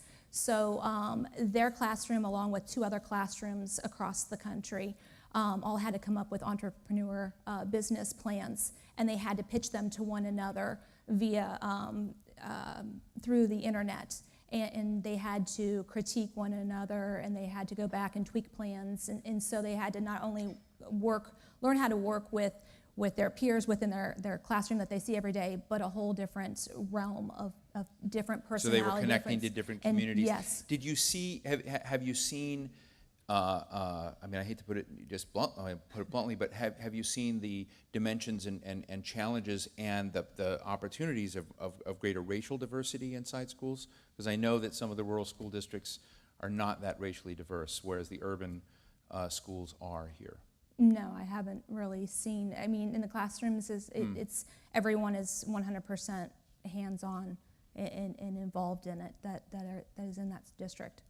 You know, one of the things, Kristen, I've often thought about, how many of you are school teachers, just by any chance? Okay, I just want you all to know I'm good friends with Randy Weingarten, because I'm going to change. I've always wondered, because there's this question about teachers, and I've often thought about, and this is really bad, with doctors are challenged now. Lawyers are challenged now by apps, right? You can go to, by applications, the information that is brought to us through technology has allowed us to even out information. Now maybe it's still uneven, but I've always wondered why education and the old model of teaching and students and whatever continues to be pretty resilient and has not been as disrupted as I might have thought by the high-tech area, killer apps, teaching online, all these kinds of rapid. Now maybe I'm wrong but I'm wondering, because one of the criticisms of education in the country is that if you have a great teacher in one place, you're going to do well. If you have a lousy teacher, you're going to do it. Why hasn't technology evened out the opportunities for all kids? Kristen? Because I don't think, especially when you're talking about early childhood education and educating our younger students, I think that that human relationship is so valuable to the teaching aspect itself. You know, I think that those type of technologies can be very useful as students achieve higher grades. Right. But certainly, you know, early on, and I think it's driven by parents too. You want the person that's accountable for your child's education to be someone that you know, that you trust, that you respect, right. that you can have a conversation with one-on-one, that you can look in the eye. And I don't know that we're necessarily ready yet to accept this idea of, especially our younger students, being educated by people who are perceived to be remote or not necessarily as available as some other. Now, I think there's an opportunity for that to change, but I just don't think that we're there yet. Certainly, I think that technology can be integrated as students are older and that they get to take more advanced classes or have different types of opportunities. Right. But that's why I think you haven't seen the disruption that you have in the medical field or the legal field, where people, you know, want to assert themselves into that process more because of the technology or the information we can get online. Tess, your thoughts on that? I think some of it is I would agree. You know, in the younger years, you don't really want that disruption of technology 100%. Those students need more of that personal touch. But I see a lot, and am seeing a lot more and more in the higher grades of the teachers, absolutely. I think what you would term is disrupting the classroom and changing up their teaching styles, using different tech forms of Google Classroom and different clips and giving students projects and letting them own the research instead of the teachers up there just lecturing the whole time. So I think it's slow catching on. Partly, my opinion is it's just the technology was there, but the professional development didn't follow it. I do want to go to all of you in a minute, but I'm going to steal a couple more minutes because I'm going to say this. Is your budget big enough to do what you need to do? No. No. No. Let me look to you. No. No.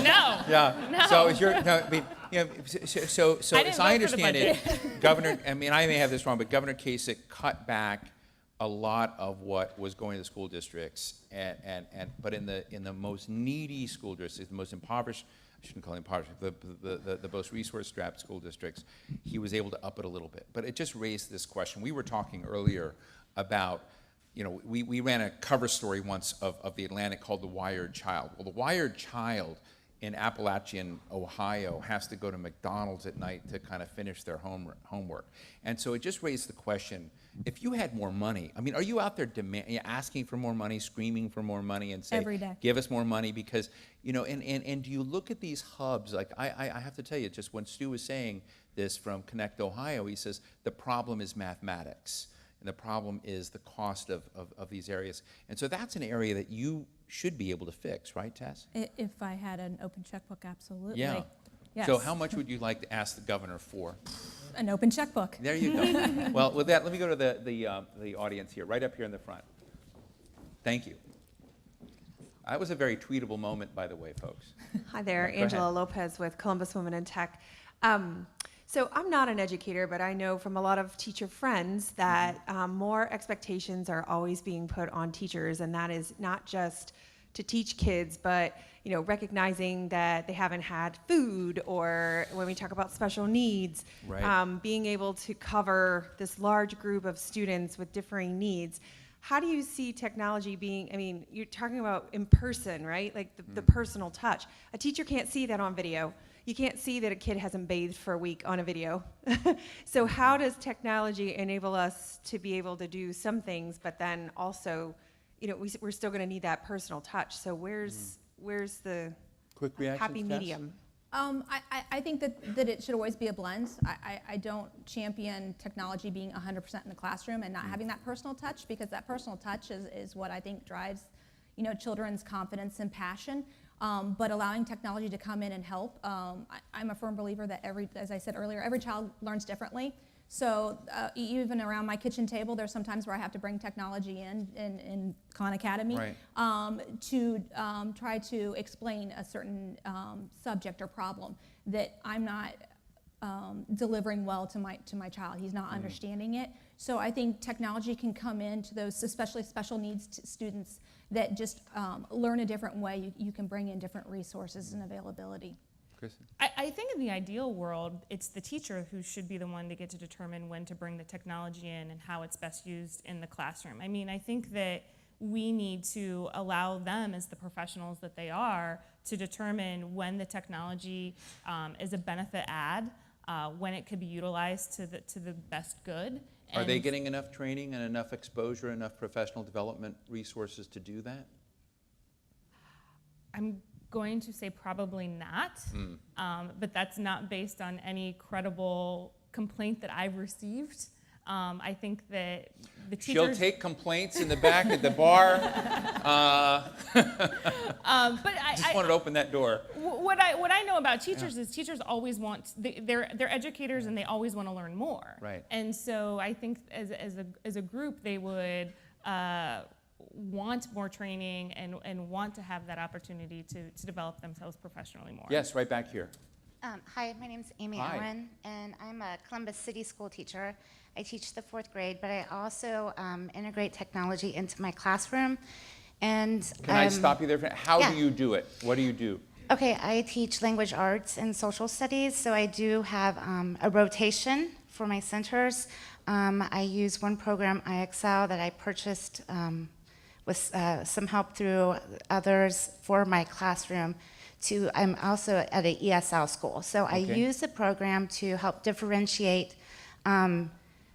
the lessons for my students. Also, I have another center that is for reading, using EPIC, different books for different students, some that read to them when I can't be with them at a guided reading table doing a lesson with them because I have several kids. So I try to make sure that they're reading the right things. I have a listening center that is social studies, where they listen to up-to-date social studies with Ohio as America. And then my whole thing was for testing, for Ohio testing, everything is online now. I have a center where I try to focus on keyboarding skills. And where do you feel that should come into play with keyboarding for testing? Because a lot of the testing is based on timing. You've got a certain amount of time, and if you are just pecking or you aren't familiar with the keyboard, it really affects your scores as a student.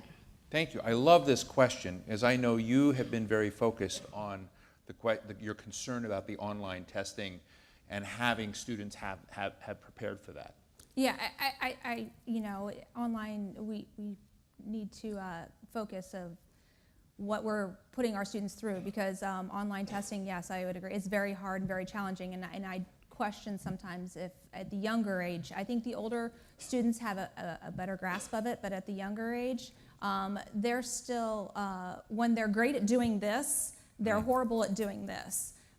So even in my house, so it's really, they're still trying to figure out how to type, and then we ask them to write paragraphs and things of that form, and they lose their focus on what they're truly concentrating on. So I think we need to take a good look at if that's truly allowing them to be successful and to display their accomplishments. God, the meanest teacher I had in high school was Miss Pinkney, and she was my typing instructor, and I thank God I had her now today. We were talking a little bit earlier, just before I take the last question, that I want to ask, because you were just sort of saying, well, all the kids have this. One of the challenges is whether there are unevenness, and I was asking you if you had a disconnected or not as connected to broadband, not as connected by experience and enthusiasm to the tech platforms that are out there. I asked you if your old community was producing stunted students. Oh, yeah. And the answer was? Yeah, I mean, you can't ignore the disparity. The answer is yes. Yes, the answer is yes. I mean, you can't ignore the disparity in technology and the ability to be successful, in college. And I think I was sharing with you the story of, my best friend was our valedictorian. She was the smartest person I knew. She went to college to become a doctor, and she couldn't pass her freshman biology classes because we didn't have the microscopes that some of the other students in her class had in their high school labs. And, so whether it's microscopes or whether it's broadband, I mean, it doesn't matter. Whatever that next thing in technology is, Right. when someone has it and someone else doesn't have it, you're going to see those disparities in being able to be successful. We're going to have one last question right here. Hello. Hi, I'm Chad Aldis with the Thomas B. Fordham Institute. So we heard a lot today, and I think it's consistent with conventional wisdom, that there's a school resource issue. So there's some component of school funding at the heart of this. In Ohio, the average per pupil funding is around $12,000 per pupil, which would challenge it, which would surprise a lot of people when you actually hear the amount. And in our higher needs districts, it's often $15,000, $16,000, or $17,000 per pupil. So if we do have a resource problem, if it's about the amount we're spending on schools, how much should we be spending? And if it's not a resource problem, what should we be spending more efficiently, more effectively? Terrific. This would be a great way to wrap it up. So let me go to Tess first.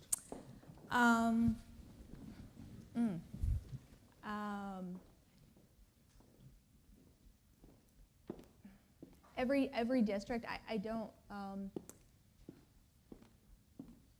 don't think that there's a certain set amount that we should spend. Every district's different. I know districts that are some of our highest achieving districts that only spend $9,000 or $10,000 per pupil.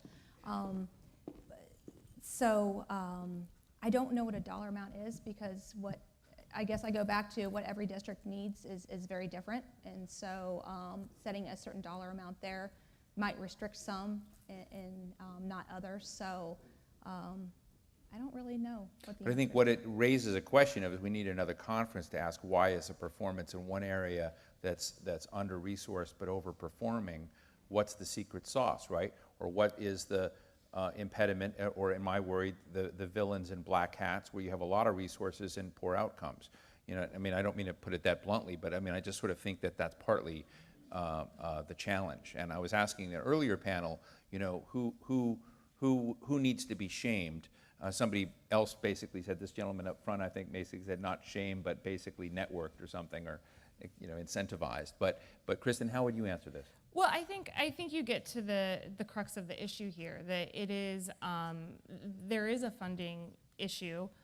It is resource. I don't have the answer of what the magic number is for that, but I don't think that anyone in the General Assembly has that magic answer either. And that's why when I said earlier, when I was asked what would I do to disrupt the system, I would advocate for exploring the possibility of taking funding out of the General Assembly's control and put it into a body that can have a strategic long-term plan to address those questions and solely be focused on those questions. Because right now in Ohio, healthcare and education are the biggest line items in our budget. We spend a ton of money on education, but I don't think anyone should be satisfied overall with the results that everyone is achieving.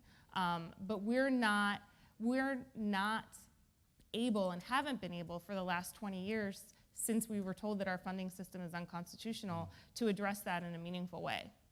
So I understand it, Kristen and Tess. This is the first time you two have met, right? Correct. Yes. Yeah, and you're both into education. You're both really smart in education, right? Just yes. I think you guys ought to get together more often, right? And so will you get together again? Sure. You can know each other. Good. Absolutely. There we go. We've achieved one thing from today's forum. Ladies and gentlemen, Tess Esloff, President of the Ohio State Board of Education, and Kristen Boggs, representative of the 18th District of Ohio. And that should be Elshoff, my apologies. So thank you both very much. Thank you. Thanks for Please taking my welcome seat. back Atlantic Live's Patrick Garrigan. Thank you. Thank you, Steve, Representative Boz, President Elshoff, and all of our speakers and journalists for today. And thank you, most importantly, to our underwriter, Verizon, for making this afternoon's conversation possible. But most importantly, I want to thank you all for all of your thoughtful questions, your participation, and most importantly, your time. It's been fantastic to hear all the thoughtful insights that you've shared here and the conversation that was going online on Twitter. Absolutely fantastic. We encourage you to continue this conversation. We'll be having a reception. We hope you'll enjoy some drinks and further conversation with your colleagues here. But before you go do that, I'm going to I'm going to hold the bar for just a second. We have one last request. At each of your seats, you'll find a quick survey. We ask that you take a moment to fill that out, either share that with me or any of my colleagues back in the back. We'll be happy to take receipt of that. You'll also receive an email as well. Again, thank you so much for being part of this afternoon, and have a great night.